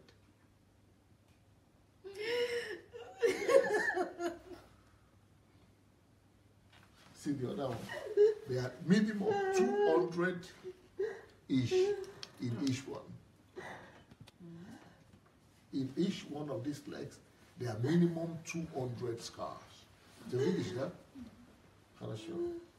everywhere you can count it. We can count it and make a record of every one of them rotting for years, like for 10 years of my life. About 200 flowers. I mean, no, flies. House flies are just all over me. Everywhere I go, flies just cover me. If I go with my mother and my grandmother to somewhere, they don't allow me to enter. They allow my grandma. So I know where I come from. And where I'm coming from, where I am now, what I have now. People from me, like me, they don't go there. They don't get there. People, what I say. What I have now, and who I am now, people who come from where I come from, nobody can reach. They don't get there. But I am the one that is there now. And I am the one to make ordinary human beings like this get there. So I decided for myself to become my life mission for me personal, not for public, but personal mission, life goal, is that I will only be two things in my life. I will be a ladder. I am the one on the ladder, on the wall. You climb on me, climb to go to your destiny, to go to your purpose. That's number one. Number two thing, I am a bridge. I lie down, I lay my life down. You ride and cross from one bank of the sea to the other side. But I am the bridge. I will lie down with all my gifts, with all my calling. I lay down so that you will be able to travel and be able to climb. That is what I have decided. Because when I was low, nobody noticed me. And I don't want anybody to be unnoticed. I know how bad it is, how painful it is. So people who are on top, they're already good. They don't have time. They are fine. But I know that when I was down, everybody was always passing. Nobody knew that a human being is standing there. So now I see anybody that is lower than me, I want to notice them. And I want to become a ladder for them and a bridge for them so that they will be able to come up. So, so that's why I would rather be with ordinary human beings that are hungry, that want to do something, that want to learn and they are interested to become anything. I would rather be with them than with all these powerful. I've been with the powerful, believe me. I know what I've been. Nobody needs to tell me.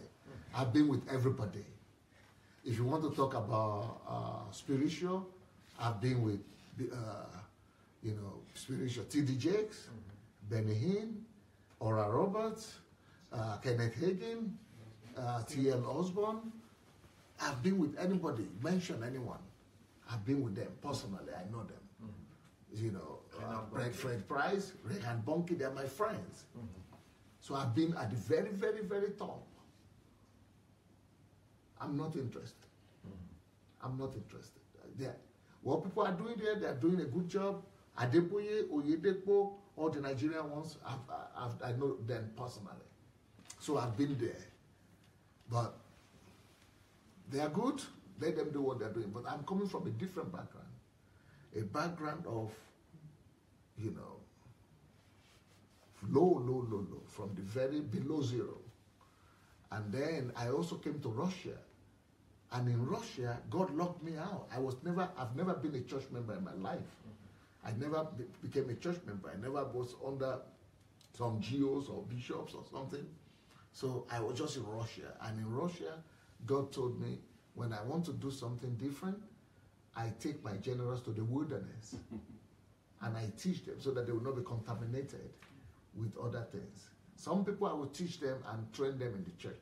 Some people I train them in the Bible schools. Some people I train them with mentorships, with a senior minister to mentor them. But when I want to do something different and unique, and I don't want anything to mess it up, I take them to the wilderness. Like I did with Moses, I did with Elijah, I did with John the Baptist, I did with Paul. That is your own Bible school. That's what God told me. So I know that what people are doing, what they are saying, it's okay for them. But if anybody wants to learn and to grow, I'm going to give them a chance. So for you to notice that, I don't even expect people to notice it. Most people don't notice. People just say, okay, oh, good. Okay? I just, some people, like, he told me very helpful. He said, if you do that for Nigerians too much, you give them one, they think, what does he want from me? Does he want something from me? Why is he? They would think I did something from them. No, I don't. I just want to give everybody a chance.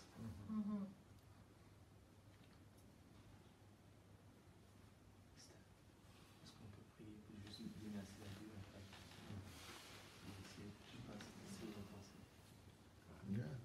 So that is the one part of that answer. If there is going to be another part to that answer, probably I would just say, God also helps me to be humble and to be broken. God helps me to be broken and stay humble and simple through my troubles.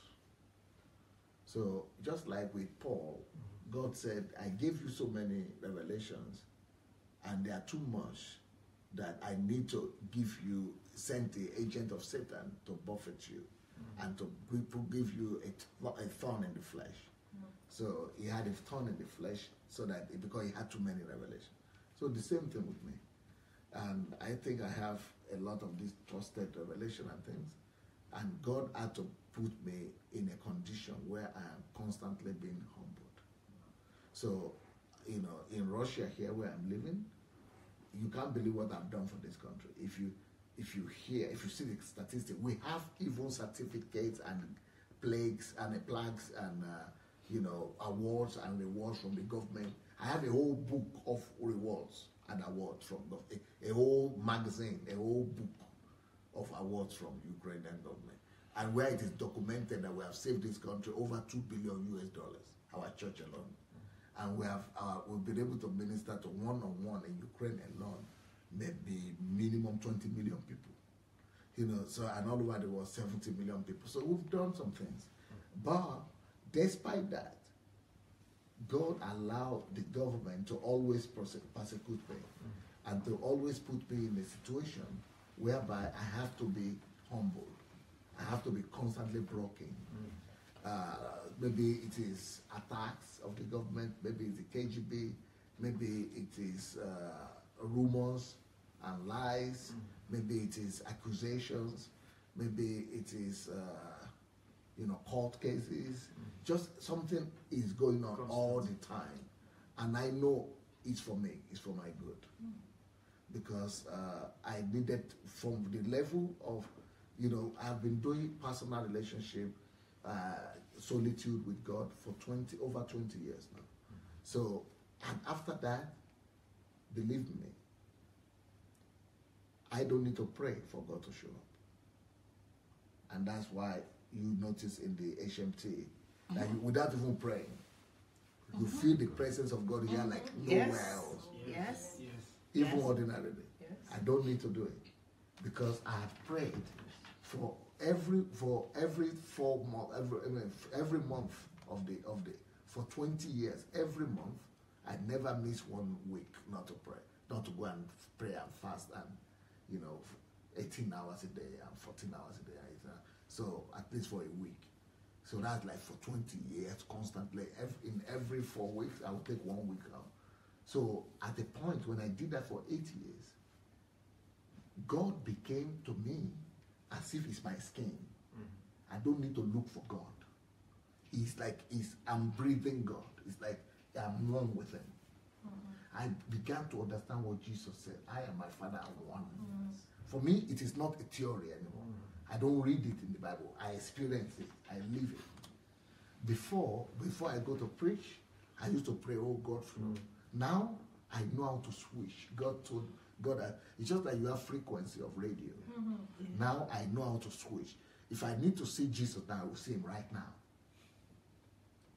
Wow. I don't need to pray. I just need 1 second to just switch from what I'm doing, from you to Him. If I need to receive word of knowledge of what's going on with you now, I'm just going to need to switch and download it.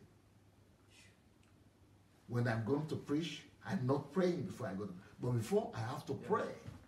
So right now I became like I am married to Jesus.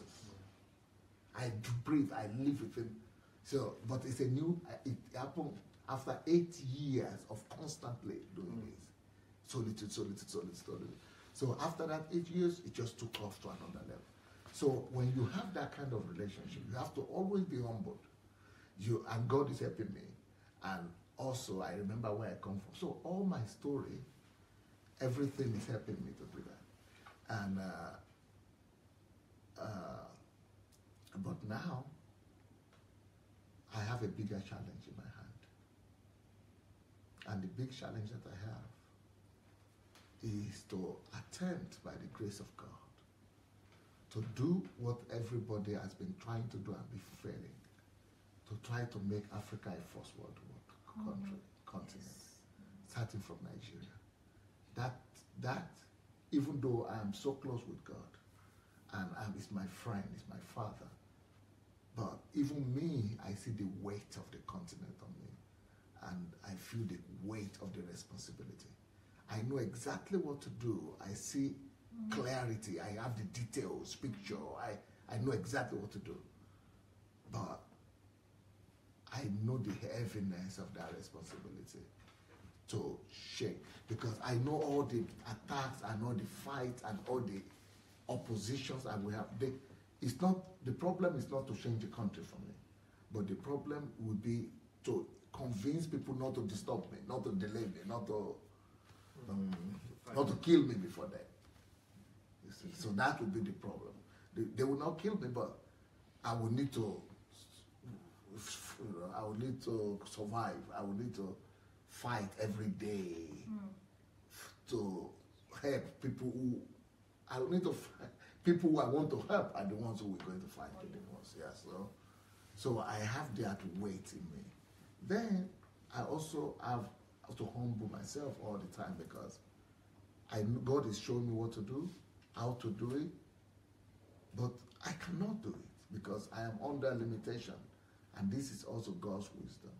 I'm in Ukraine. I cannot leave Ukraine because God, I know the reason why. There are reasons why I cannot leave, not just because of God is using the lawsuit for my favor, for me. But sometimes because I know what to do, how to do it, sometimes when I hear stories of what is happening, I want to go and do it right now.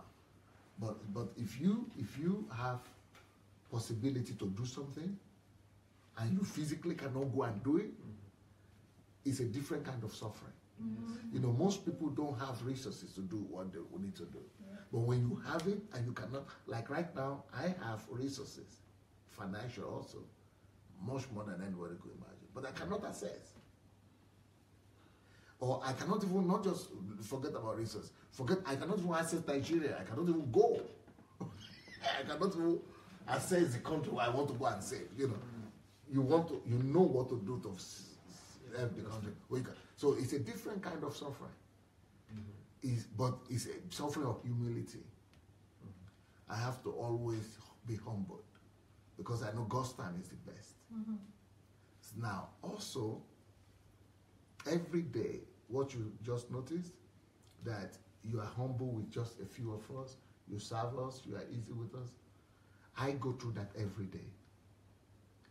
Okay, did you notice that today when we were setting up these things, the girls, because this is a new team, I was having a team of Mayowa, Julia, and they've gone. So these people are just learning to help me now. So, you know, and they were not doing everything right. I was doing it myself. Because they don't speak English and they don't, but we still need to work. So I'm doing that humility every day. And then also, but what is making me to be more humble every day is any time when I listen to somebody preach, pastors or preacher, or people send things to me, or I put on Facebook, when I see what people are doing in Christianity and in the world of government or politicians, they are doing it wrong. You know, when politicians cannot fix the country, and I know how to fix it, and I'm sitting here, and I have to be quiet and say, okay, thank God. No, you know, just have to find a way to make yourself be silent and be humble. That is everyday suffering for me.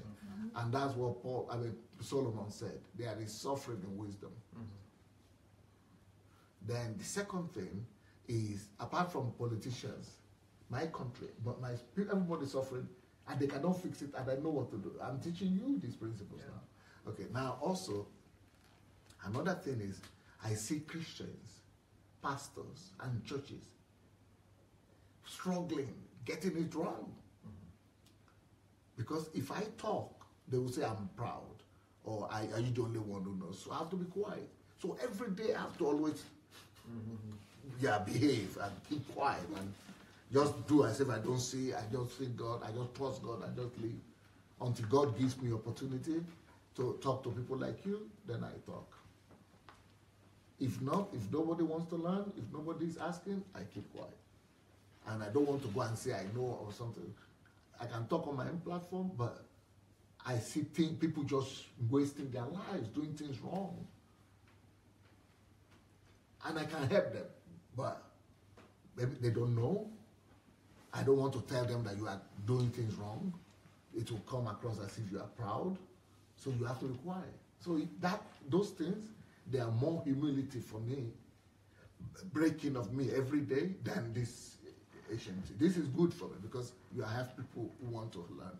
But every day when I see that I could help people, and they are not even noticing that I don't even care if I'm here or if I can help or cannot help. They don't even know I exist. That is, you have to be really humble to break yourself and keep quiet. And trust God. I don't know if I answered the question. Yes. I saw already the 3 times I came. I saw how you behave. So and knowing about you, I knew you were chosen to be like to help others, and I see it. in everything you do.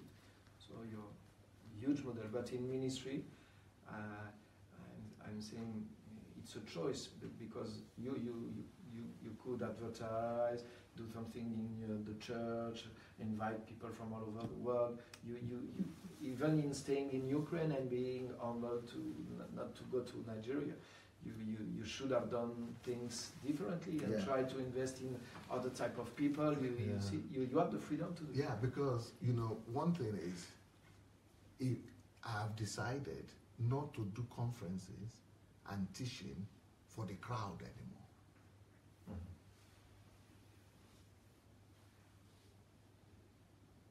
When I used to travel to speak in conferences, I now think I wasted my life. When I'm free to travel, I will never be going to conferences to speak anymore. I think now there is a waste of time. People think, when I travel, I receive honorarium for every speaking engagement. That's what people give me. I don't even ask for it, but they give me anyway. Minimum $5,000 for just to speak one time, 1 hour. 1 hour of speaking is $5,000.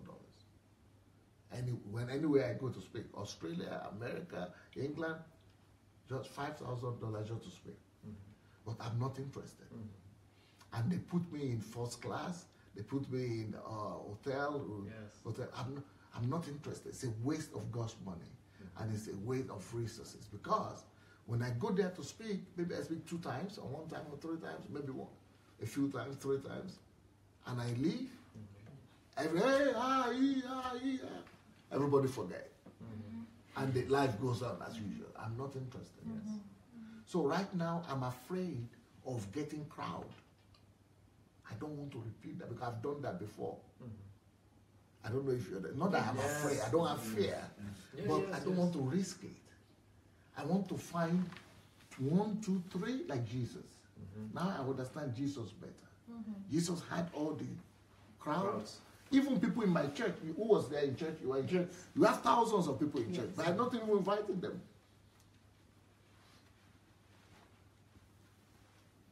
I just want people who are desperate. Only people who are desperate, who really, that's why I want to just invite people who have proved to me that they are desperate by watching DSA platform every day, over and over. They're paying the price to do daily broadcasts, to watch, to listen to 200 messages, to be listening every day. Those who have paid the price like that, they are like, now I am happy because I know they have proved to me that they want to do something, they want to change something, they are desperate enough to make it different. I don't know if you understand. Yes, that's what I wanted to. If I go to crowd church, I don't guarantee their price. They have not paid the price. They have not deserved it for me. But people who have been following every day, who change their schedule to listen every day, every time, or 2 times a day to listen all the time, they have changed their lifestyle. They have proved, that they are desperate for something. They have read the book. They have. I just want those ones. I don't want all other millions. I don't want them because they are not ready. Everything I speak to people who are not prepared, what I speak will think to them like an heresy. It will seem to them like an heresy because they are not prepared for it. So if they have not paid the grand foundation, if they have not the groundwork. the underground work, they have not done it. They have not, refined themselves a little bit. They have not cleaned up the garbage, the dirt from the old by listening already. Whatever I'm going to be saying, I have to start from little. I have to start every time. I have to be starting from scratch. I cannot do that anymore. But the people who have already listened to 100, 200 messages, now I can talk free. They are no more thinking, is he talking the truth? Is he in heresy? Is he not right? I don't know if you get it. I get it very well. Thank you. Thank you, sir. In fact, it's very strong because it's just like it's the opposite of what people are usually searching. And man can think, but is he not losing in his time investing here? Or you're just saying the contrary. I was losing my time investing in those type of conference. So thank you. No, now too, like for example, this HMT, every time we do HMT, I always subsidize it. Our house, we subsidize, we help. We are not making everybody to pay everything. We subsidize a little bit. And also, when it's small amount of people, it's even more costly. So, but that is material. But what you invest in people, in life, is immaterial, and it's always more valuable. So that's number one. Number two, if you want to look at my time, my 1 hour is $1,000. Not when honorarium, just every day. Just my every day, what I produce every day is $1,000. When I'm sitting with you now for 3 hours, that is $3,000, $3,500 just sitting. But what people don't know is that I speak 6 hours every day to them. That's $6,000 every day I'm losing. I could use that I could use that time to produce not $6,000, but things that would worth more. But I am giving that because that's what people don't even need to know about that. But the time is coming, I'm not going to do that anymore too, because it will be too expensive for me to do that. So I am recording. So what I'm doing now is not just for them who are listening now. It's for the future, because when it will be expensive for me to just be teaching or be doing what I'm doing now, when I could, for example, be, solving a major problem in Africa, I would rather go and do that. I will not be doing this anymore. So right now that God has locked me up and make me to be able to do this, I really want to do it. Not thinking about the cost. Thank you very much. And not for the crowd, but for the desperate and the prepared. I don't know if you Yes, Thank you. 100%. Thank you. And my last thing I want to add with this kind is first I don't take it lightly, because I know some of the things, and I want to say also that I'm not going to deceive you, not because of personal, but because of what you do. Because I understand the way you are doing things. I'm just like your kind, and for me it's so great, because I try to find sometimes, do I have to change me, or do I have to find someone who is doing, and you're very good, perfect model for me. And what I want to say is that for me, I know your reward is not in money, it's in fruits. Yes. And I'm gonna to continue this. Yes, I'm gonna do it.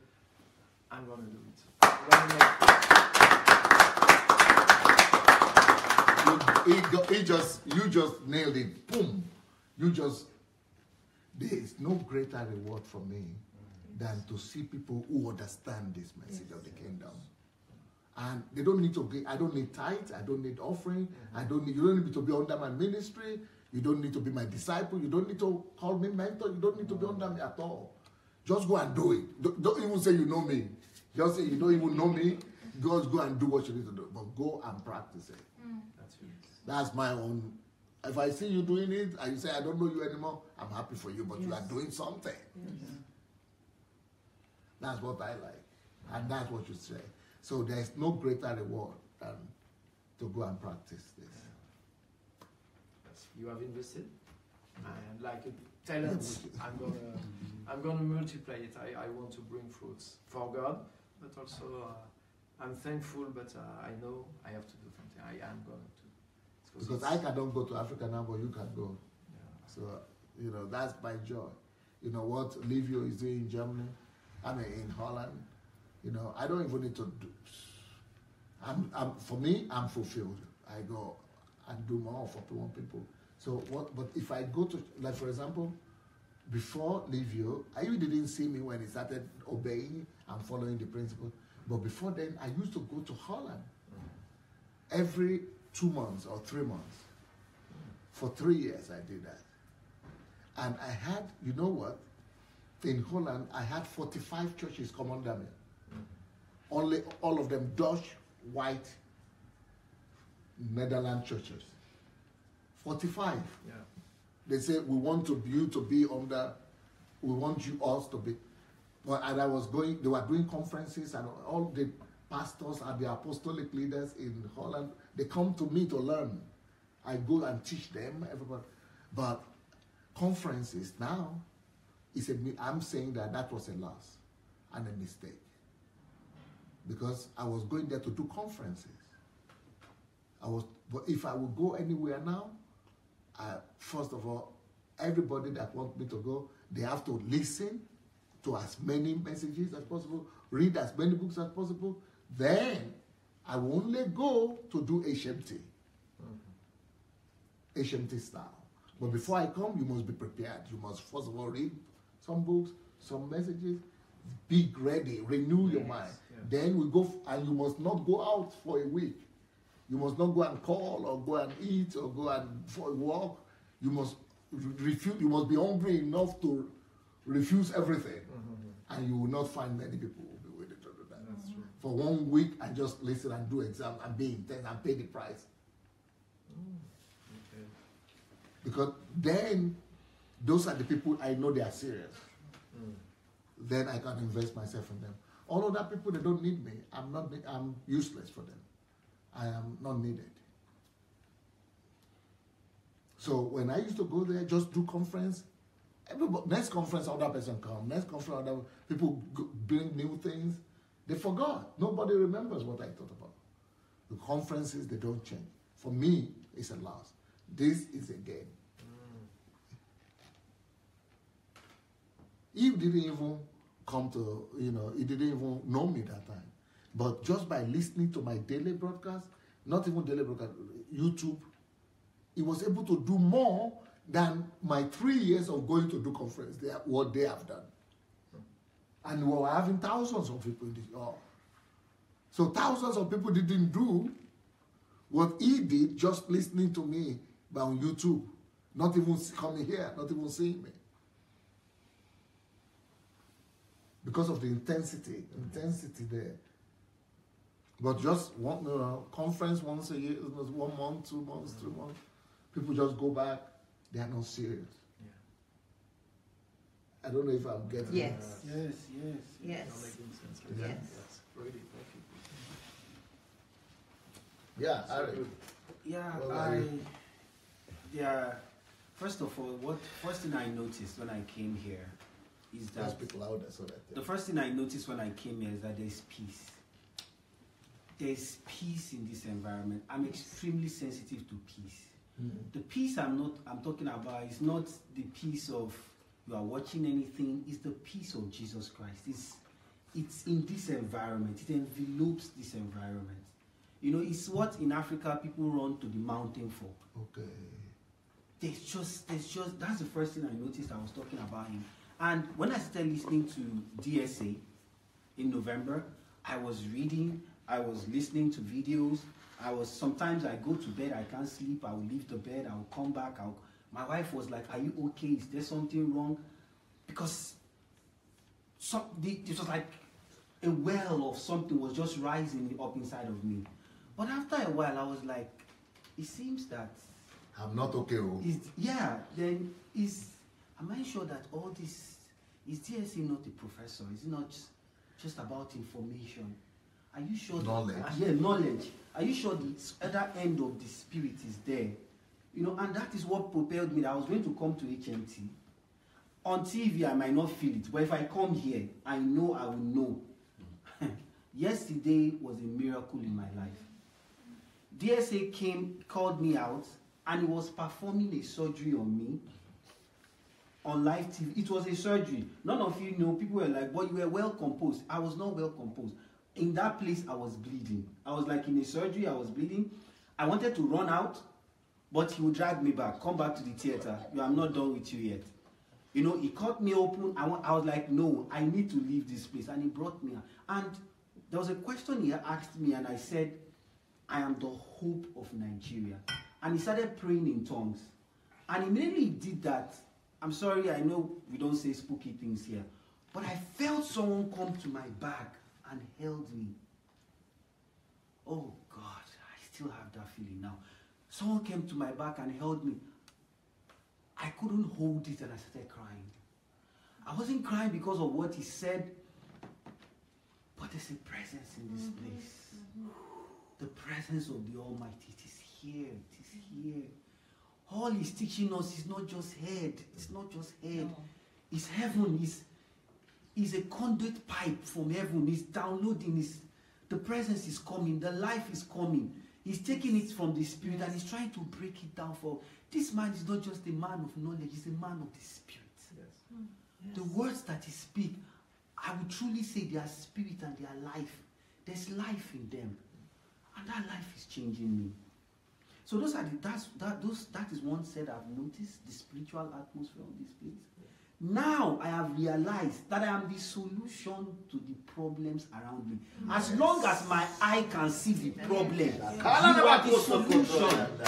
If I cannot see the problem, I am not the solution. But if I can see it, whether in Nigeria, in Canada, in Ukraine, I am the solution. Yes. I am the life of this earth. Jesus has said it that I am the salt of this earth. I am the light of this earth. As long as the darkness is there, it is my responsibility to carry my light and go inside of that place. While we're talking now, ideas of things I can do are just coming to me. Now I am a genius. I can see the genius inside of me. It is coming out. It is coming out. This is not going to be my last HMT. I'm going to come from HMT to HMT to HMT to HMT until the total value of what God made me comes out. Earth must know that Harry is on this earth. Oh yes. Heaven must know that I'm on this earth. Yeah. And hell too must know. Like the way those demons said, Paul I know. Jesus I know. They will say Harry too. Yes, I know. We know. Yes. I'm in Canada now. And I'm going to destroy the works of the enemy. We will do that, man. I am going to destroy them. As DSA was talking, as Anu was talking, I was seeing books coming out. Yes. I was seeing books coming out. I can see presentations that I have to do. I can see presentations that I have to do. I can see the books that I have to produce. Nigeria has not seen anything yet. Nigeria has not seen anything yet. I am not waiting for Buhari or whoever. I am the savior that is coming to Nigeria. Coming out of Mount Zion to come and set my people free. This HMT is just beyond the books and the learning. From my core, from my spirit, something is rising. A well of living water. As in, there's just something rising up inside of me. And now I know. The last thing about this HMT I would like to say, this HMT is a military camp. What this HMT has taught me. What this HMT has taught me is that the results that you see in Dr. Sunday's life, let me show you every minute what you will do to produce that. The steps I'm into IT, so we talk about activities, we talk about processes, we talk about policies. Activities, a set of activities build up into a process. I can see the activities step by step. This is what you will do. This is how you should read. You should be a critical thinker. You should be in the now and then. It's not just him. I can see it in Anu. I can see it in Dr. Success. I can see it everywhere. I can see it in his wife when she came and she taught. So it's a boot camp for me. It's like one day in the life of Dr. Sunday Adelaja. That's what I'm saying. But now I'm seeing 7 days in the life of Dr. Sunday Adelaja. So when I go back, I'm not going back to the civilian life. No. I'm not going back to the civilian life. Military. You know, the military life. So how many years do I have to stay here? I have to make impact. That's true. How many years do I have to stay? I have to make impact. I don't care to take all my leave days to come and do HMT. I will come and sit here and I will learn. I am a military man, I am a military officer, and for God, and if I must produce results, I must be on my feet, learning, bringing solutions, destroying the works of the enemy, teaching men, bringing life and solutions. How many years have been wasted? Oh, sir. If I say that, then I'll start crying again. But I was reminded yesterday by Dr. Success. I think Dr. Success. He said it took Jesus 3.5 years. He said, so Harry, don't sorrow anymore. I also remember Abraham at 75. He was called into his ministry. So Harry, this is the best day of your life. It just started. Yes. This HMT just started the best day of my life. Thank you so much, sir. Thank you for your humility. I've never seen my friends. I write them mails. They don't even reply me. I wrote Doctor a mail. He replied me in 6 hours. I sent him a Skype message. He called me back. My wife said it's a lie. You are not speaking to Dr. Sunday Adelaja. I said, no, I'm speaking to him. It's a fake. It's fake. That day, everybody in my house knew that day was the happiest day in my life because I had never been accepted by someone of that caliber. He accepted me. He spoke for me for 2 hours. He was like my brother that I did not know so many years ago. Sir, you will see those fruits. Amen. Amen. Heaven is recording my statement. Amen. You will see those fruits. In my life, I can't say about anybody, but in my own life, those fruits will come out. You will know, heaven will know, the earth will know that yes, Harry came to this earth and he fulfilled every dot of what God wanted him to do. Thank you so much, sir.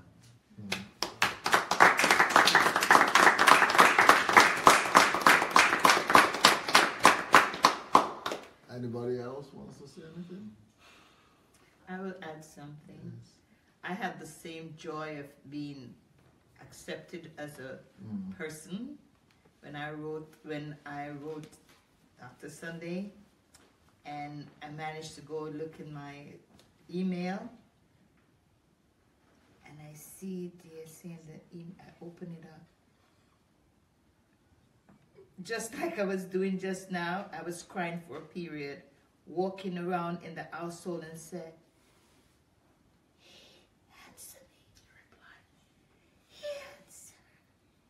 and I couldn't contain myself. He recognized me.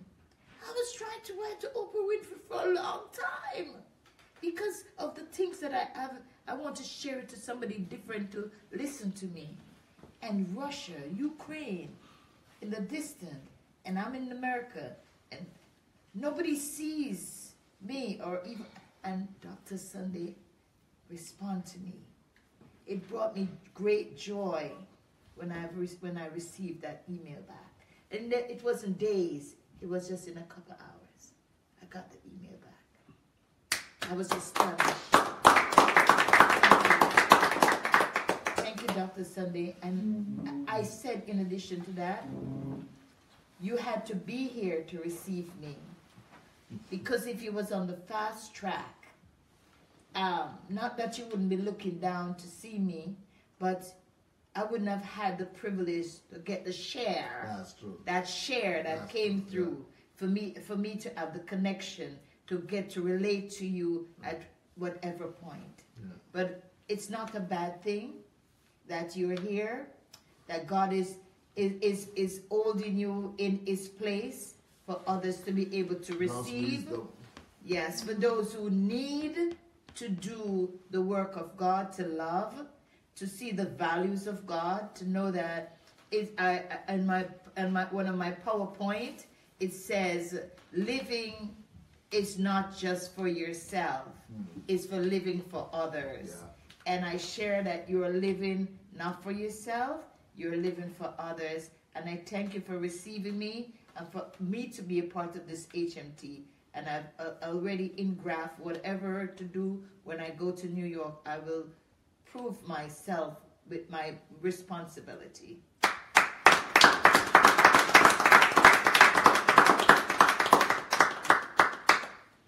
Anybody wants to share? Yeah, Then you move forward so that you move closer to. No, we need to bring a chair. That's it.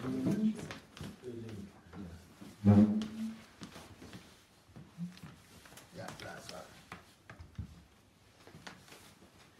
Okay, for me,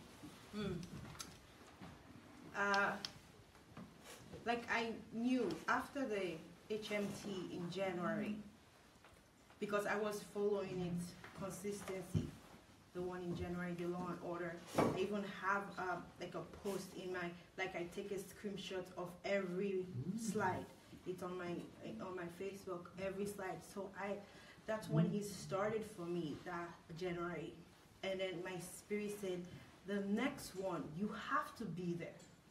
That's the command, you have to be there. So it's like, okay, no problem. School is gonna come, I'm gonna find out my schedule, and I'm gonna work things out. And with my schedule, it works perfectly so that I can be here. But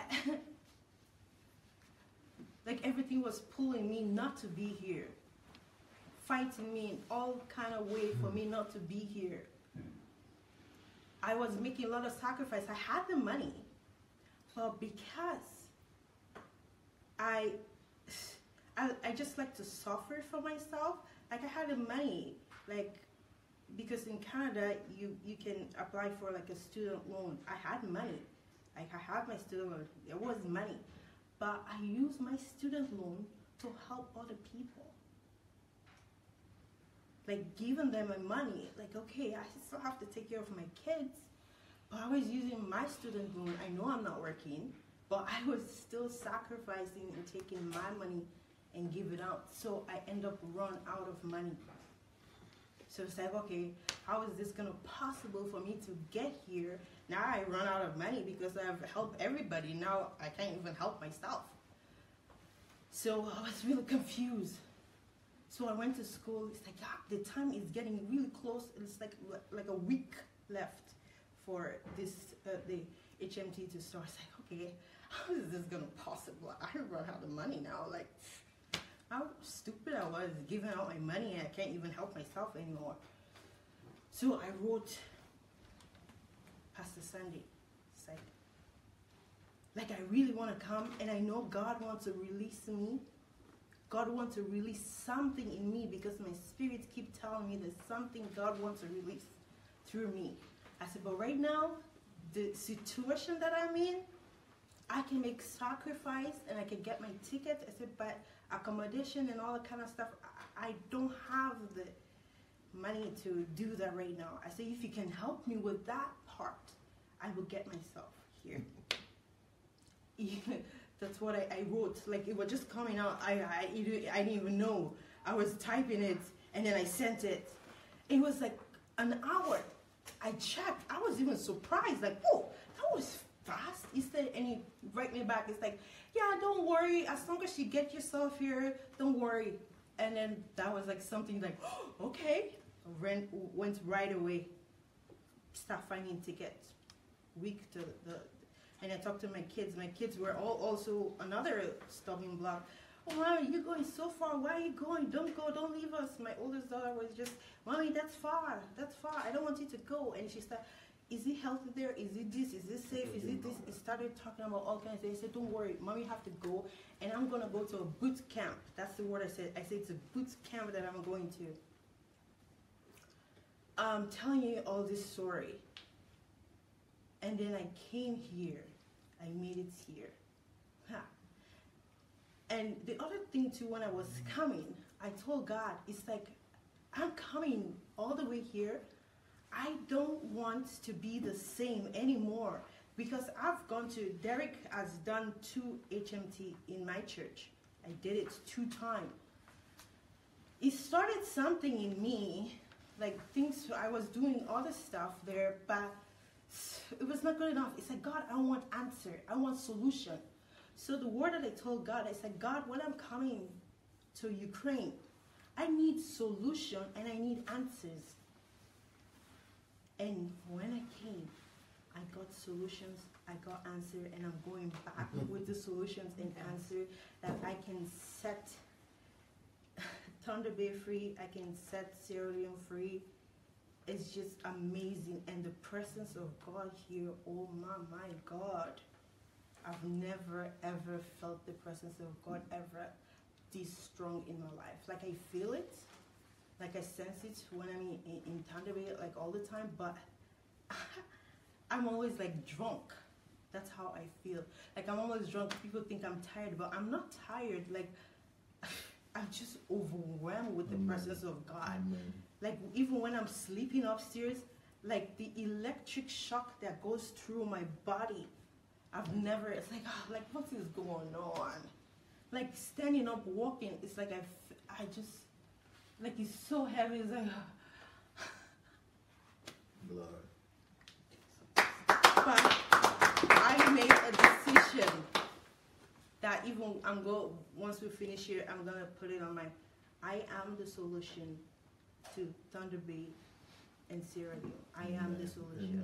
Amen. And I will go back and I will conquer those two lands. Thank you so much, Mr. Sunday, and you've been really a blessing to me. I cannot express myself. I cannot. And also, I've been delivered. A lot of things that have been holding me back, I've been delivered out of it. So right now, it's like I've grown 10 feet tall.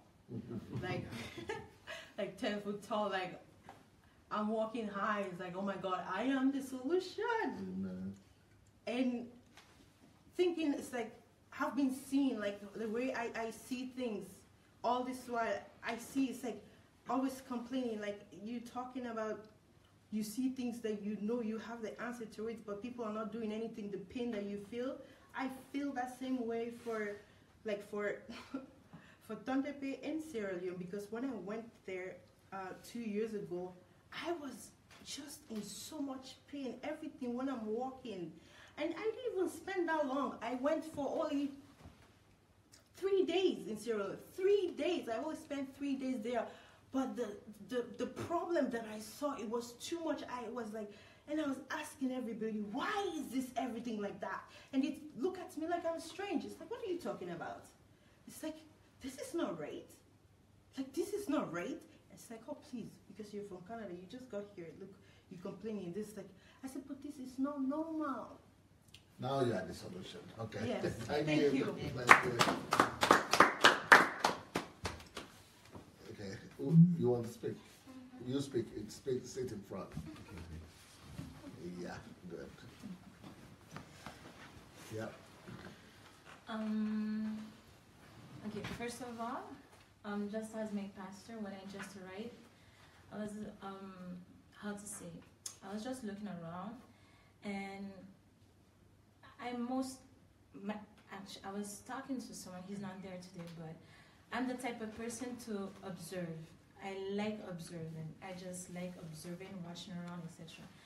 And when I came, I just felt like, for example, it's so touching, but the first time I came, like I came around 6 o'clock, no, 4 o'clock here. I came at 4 o'clock on Monday here, and then there was Pastor Natasha. So she just saw me, and she hugged me, and I was like, okay, nice, okay. But she wouldn't let me go until I hug her back. So I like, okay, let me hug her back. And then maybe she'll let me go. But she continued, she stayed, and I was like, oh, okay. That's how people feel when you hug them. Okay. Because I'm so used to hugging people, but I'm not used to people hugging me back. You understand? Yes. I don't know. Yes. So I was like, okay. And then when she hugged me back, and she just stayed for a while hugging me, I was like, wow, you don't even know me, you don't even know where I come from, etc., etc. But you hugged me? Okay. Is that Pastor Natasha? Yeah, Pastor Natasha. Because you could see, she could see that I was a little bit skeptic. I was like, okay. So when I arrived, actually, I was sad.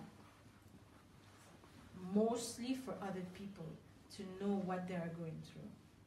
I felt so bad because like my pastor knows me a bit. Like in France, I feel bad for mostly the youth, for everything that they're going through. So when you can't do something but you see the things, it's just, it hurts you inside because you don't know what to do. It just hurts you, and you're crying, God, what can I do?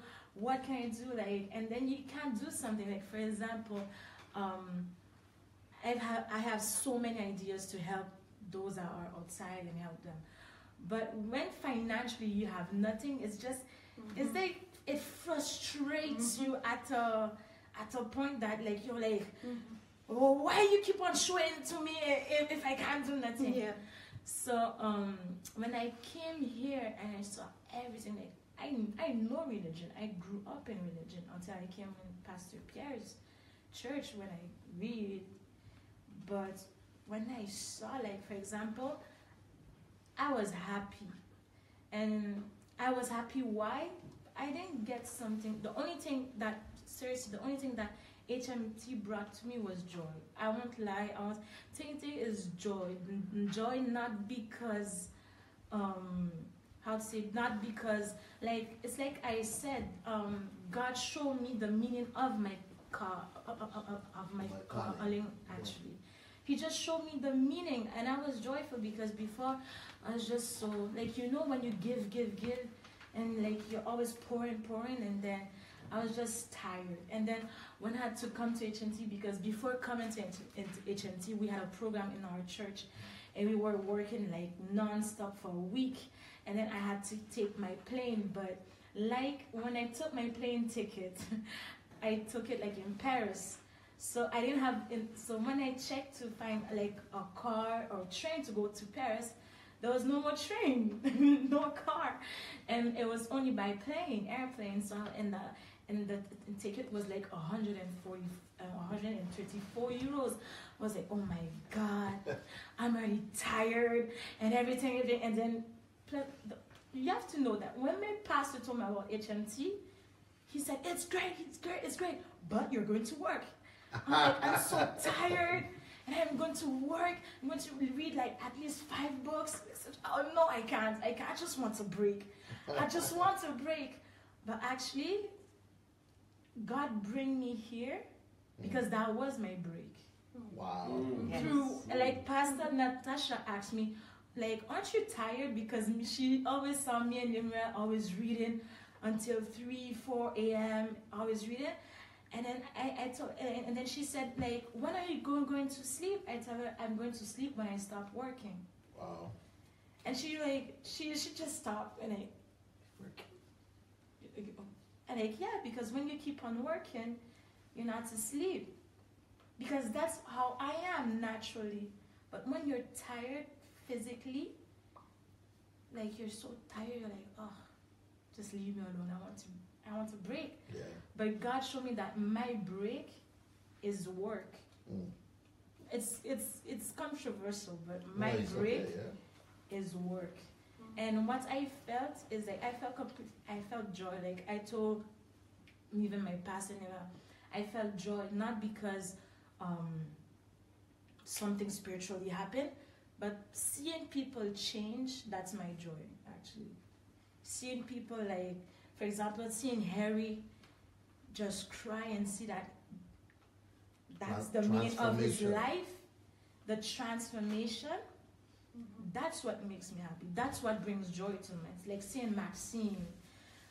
When she arrived, I saw her. That's the reason why I say I'm an observator, because I love to observe things. Because when, like, you see the change, it brings so much joy. It's not because you did something special. It's not because you give some.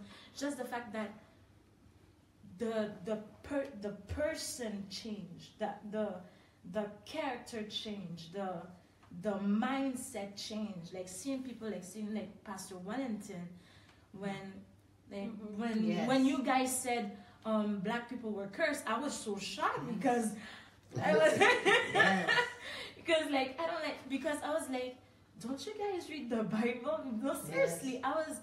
It's like I was ignorant, but ignorant towards ignorant people, not in a mean way, but it's like in a way like, you don't read the Bible, or don't you like ask questions when you read the Bible, or like and then God made me understand that I am lucky. To know, what you know. I'm lucky. Yeah. I'm not like deserving of such. I'm just lucky. I'm lucky to be in my pastor's church, for example. I'm lucky to work with him, and I tell him every day, like, I honor my pastor. My pastor is my pastor. Yeah. When he tells me something, even though I'm shy, even though I don't feel like doing it because I'm shy, but I will say, okay, because it's my pastor, he sees the best in me. Yeah. So I want to do it. I actually love my pastor. I love my church.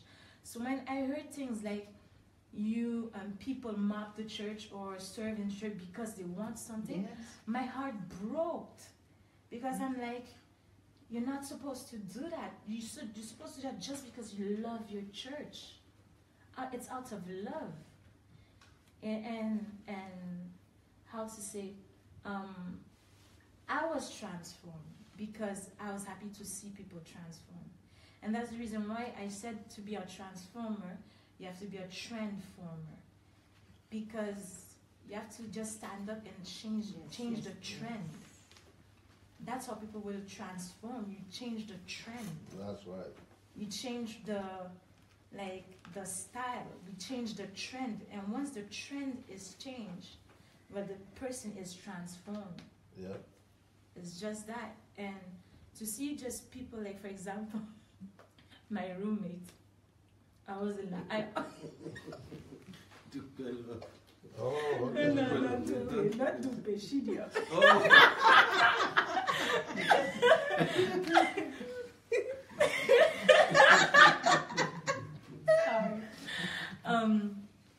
What I even told her that I'm so happy, the fact that I'm seeing her reading. It's only reading, but it brings so much joy to me. Because when she just arrived, and she said, oh, $3, oh, I can't read $3.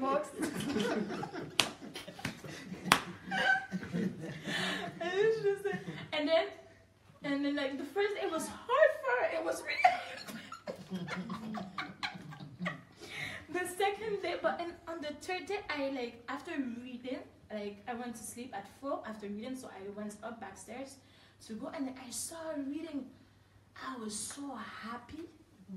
I only reading, but I was so happy. I was like, wow, you're making progress. Wow, that's good.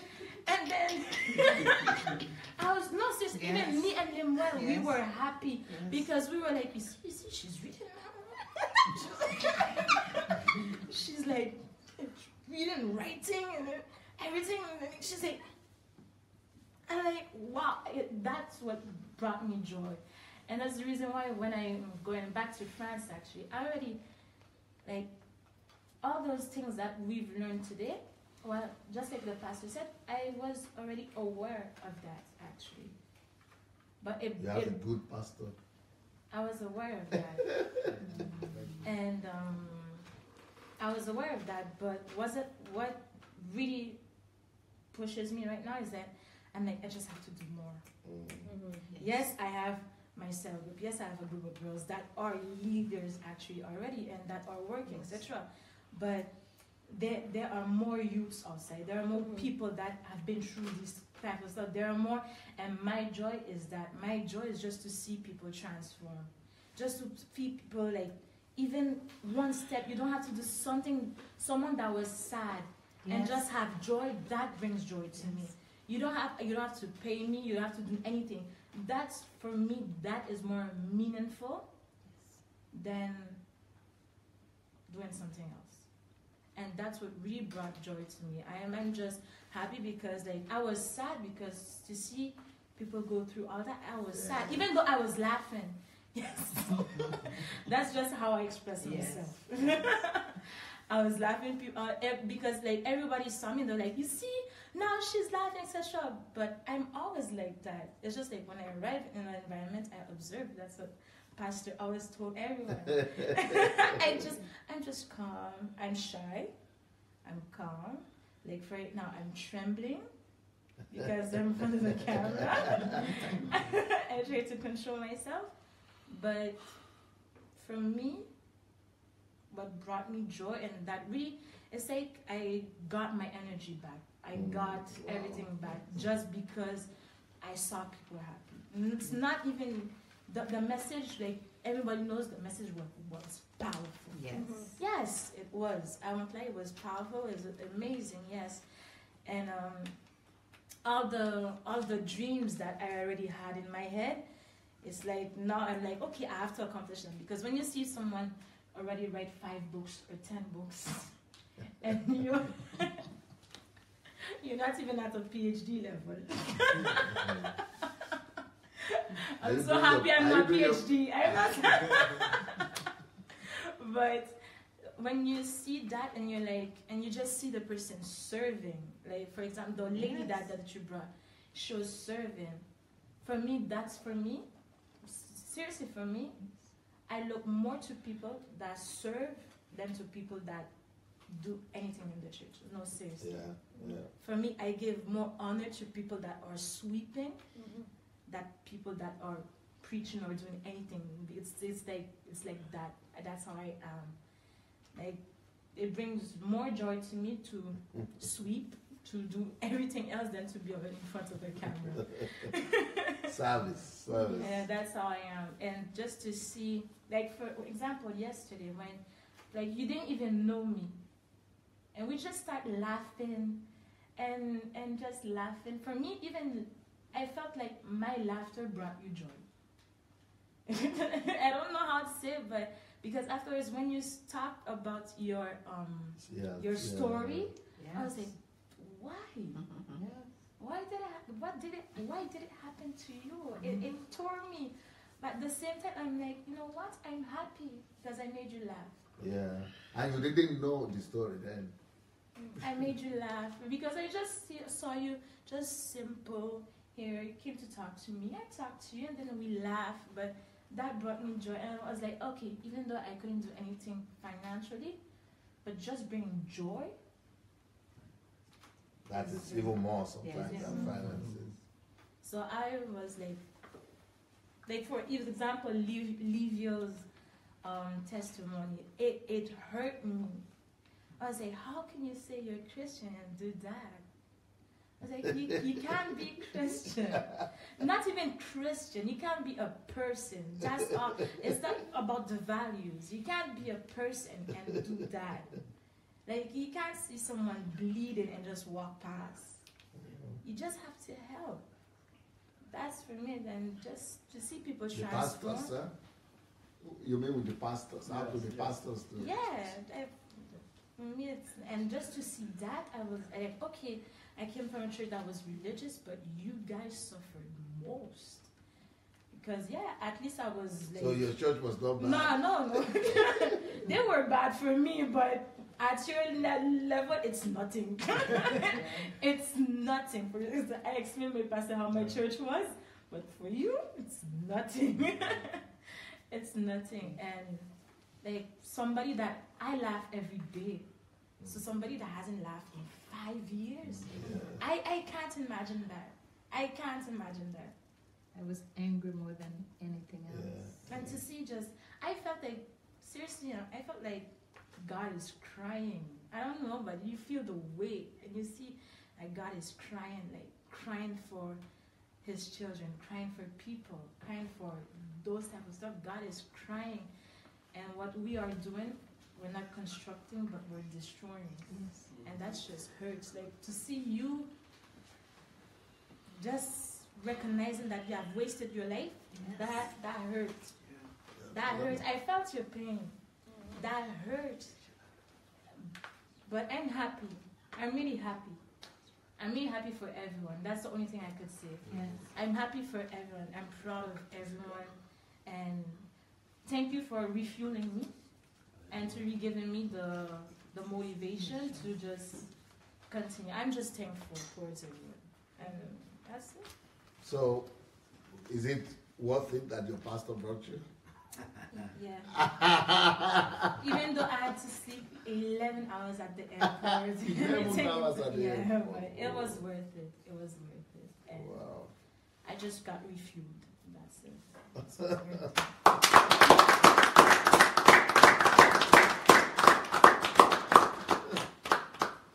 Okay. You want to speak? Yeah, I could say something. I'm so sorry that I've been off all day. Yeah, you needed to rest that temper. Yeah. You go back tomorrow? Yes, go tomorrow morning. Yeah, I wanted to say thank you to Lord Almighty and for this time with you here. And then I think it's a big school, not only yourself. A big school. It's also to see our fruit, our people, our impact is. When I came in an airport. Atmosphere of Kiev means I have traveled many cities in Europe here, but you can feel atmosphere of freedom. Yes. Generally speaking, I said to it when we drive, yeah, this is so nice. It's usually many cities you travel, you can feel something. But for me, it's a big, great things to be in Ukraine here, because I've been following you. Because English, French-speaking area, we don't have advantage to reach speaker like you or people like you in English language. Most of us there we struggle with English language, but for me, since I came to know you through the book, and I tried to reach YouTube. And then this became every time when when I follow even you said just one sentence or one phrase. It means in my inside of me to develop me in some I can build my sermon even just for even one statement. Where you had said that before. Yeah. So just one. So sometimes just in the morning before I go to work, one sentence. It's just develop. He used to say that. Yeah. That so, when I just need to just listen to Pastor Sunday speak 1 minute, I already get revelation. Yeah. It's 2 minutes already. One statement is already revelation. Very easy. Like instead of praying for try to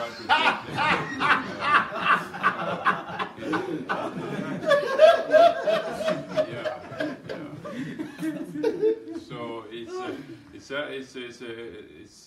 also to it came to a time when you started this broadcast, for African paganism. That's also helped me because I have some understand some kind of idea. Okay, I have to travel back to Africa to get some fire. Before. Yes. As after theology, all this, I say, okay, now I need some importation. Importation. So, but when you start from Africa, African paganism, you want to go and import African paganism and syncretism? Thank you for both series, because when you started, I said, what is going on here with my pastor?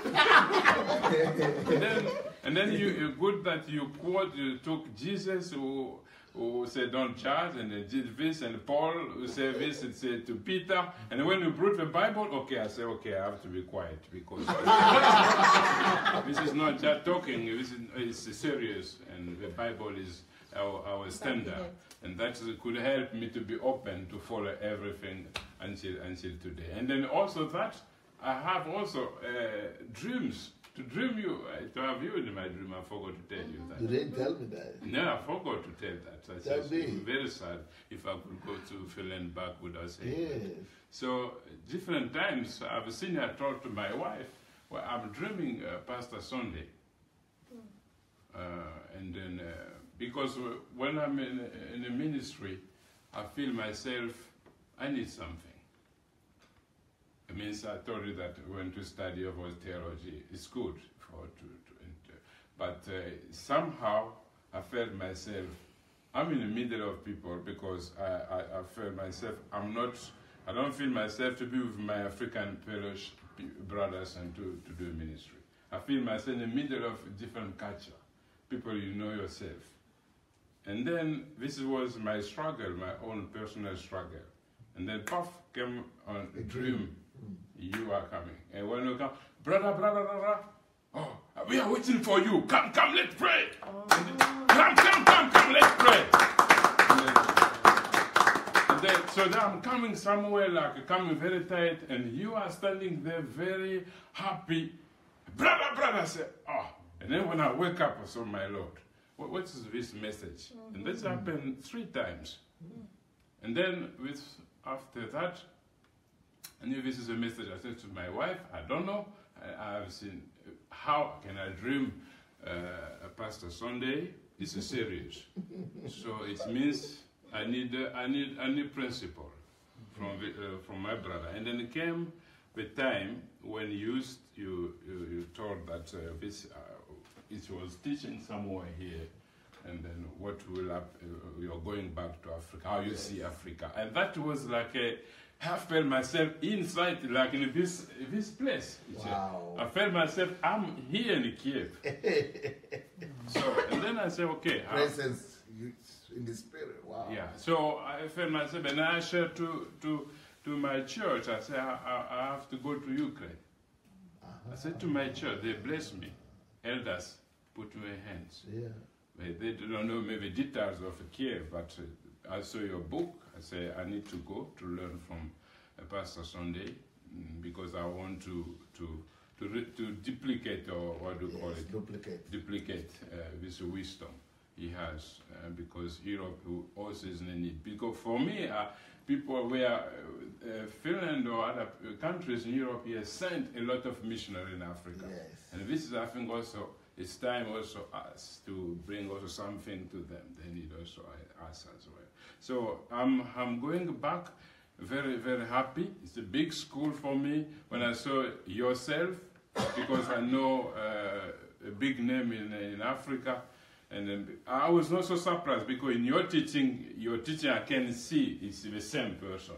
What you say, what you are teaching, you are the same. Because I could see it like how humble, even your team, everyone. Yeah. It's like, what is going on? When Jesus said that I came not to be served, but to serve you. Yeah. And then if you want to be a great, serve your brother. This is how I'm learning here.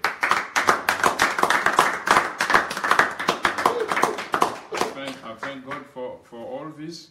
And then when I came, I did not know what will happen here. The man came quiet, no prayer. I said, oh, no prayer. Oh, second day, no prayer. No prayer. And then I began to know, this is good. Because prayer, in a way, sometimes we just take atmosphere and then we forgot a very other serious stuff. And then that was, I could see myself when I'm going back, and it's something so deep, no need of a scare that I did not sleep enough. I can be sick. When people say you don't sleep enough, you can't have a this. That is over. Yeah. Over that I can make it, because this has been really training. Like for me, I said to my wife now, I was talking to her, I say, this is like, I don't know, just for how many days? For 1 week. 1 week? I've done many training in South Africa, in Finland, for training. But it's just in 1 week. It's like, how can I develop? Can I describe it? It's huge, a lot of impact. Yeah. So, that to tell you that I came to receive a seed. Amen. And then this seed is, because I believe to come was challenging, and it's the heart of I'm receiving this, I believe, with that I have to reproduce or to do something, and then continue to be in contact with you as a father in ministry. That's what I could say to you. But thank you. Yeah, and I want to say, just for you to know that, I'm accessible. You can write me at any time to the email, or you can write me at any time to Facebook. I reply if I see it. If I'm not busy, but even if I'm busy, as soon as I see it, I reply. So, you know, so let's keep in touch. Let's maintain relationships. If you need me, if you don't need me, don't disturb me. Go and be listening to Facebook, YouTube. But if you need me, I'll be available. Thank you, sir. Finland shall be saved. Amen. You've spoken a lot, Livio, already many times. I think people know you, unless you want to say something. If you want to say okay, but if not, it's okay. Well,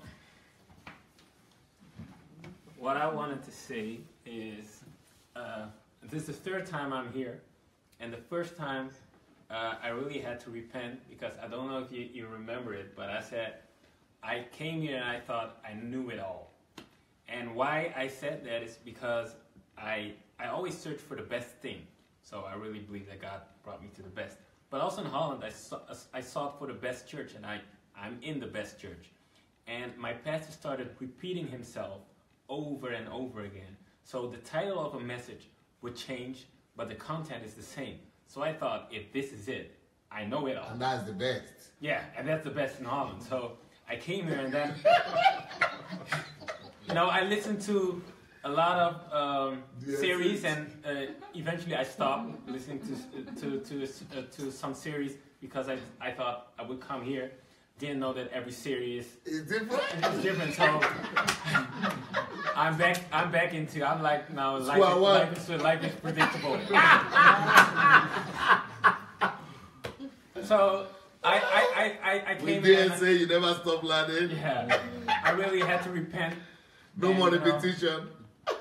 No, everything is new. Every time, every HMT is new. Every hour, every minute, everything is new.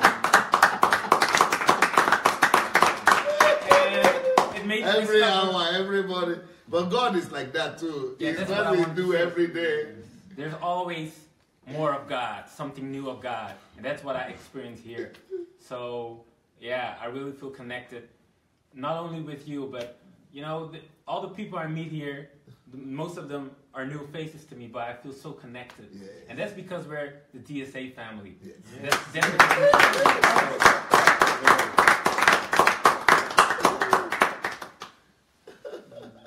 I will be back.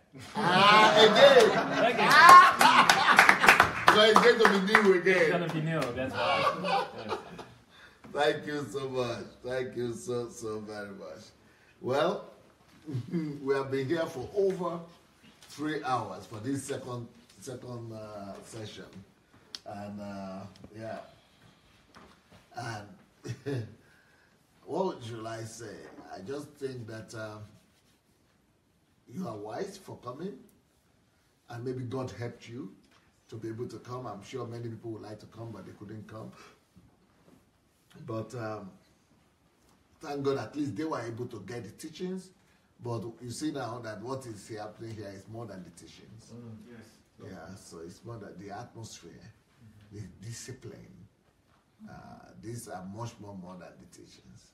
So we hope you'll be able to join us sometime if God will still allow me to be here, because I'm not going to be here forever. And I don't know when God will allow me to leave Ukraine. And when I leave Ukraine, I'm not sure I'm going to be doing this. If I'm going to be doing it, I'm going to be doing it for Africans and Nigerians, because I want them to get it. But, so while we are still here, take advantage of the moment. And I think the next one will be coming in June. Yeah, the next HMT in June. And then another one in August for the children, teenagers. And then maybe in November, if I was to be here in November, we'll have another one in November. So, if you don't mind, we are going to say bye to you, because these people have been working all week long. Let them go get some sleep. Some of them need to travel tomorrow. So, peace. Good night.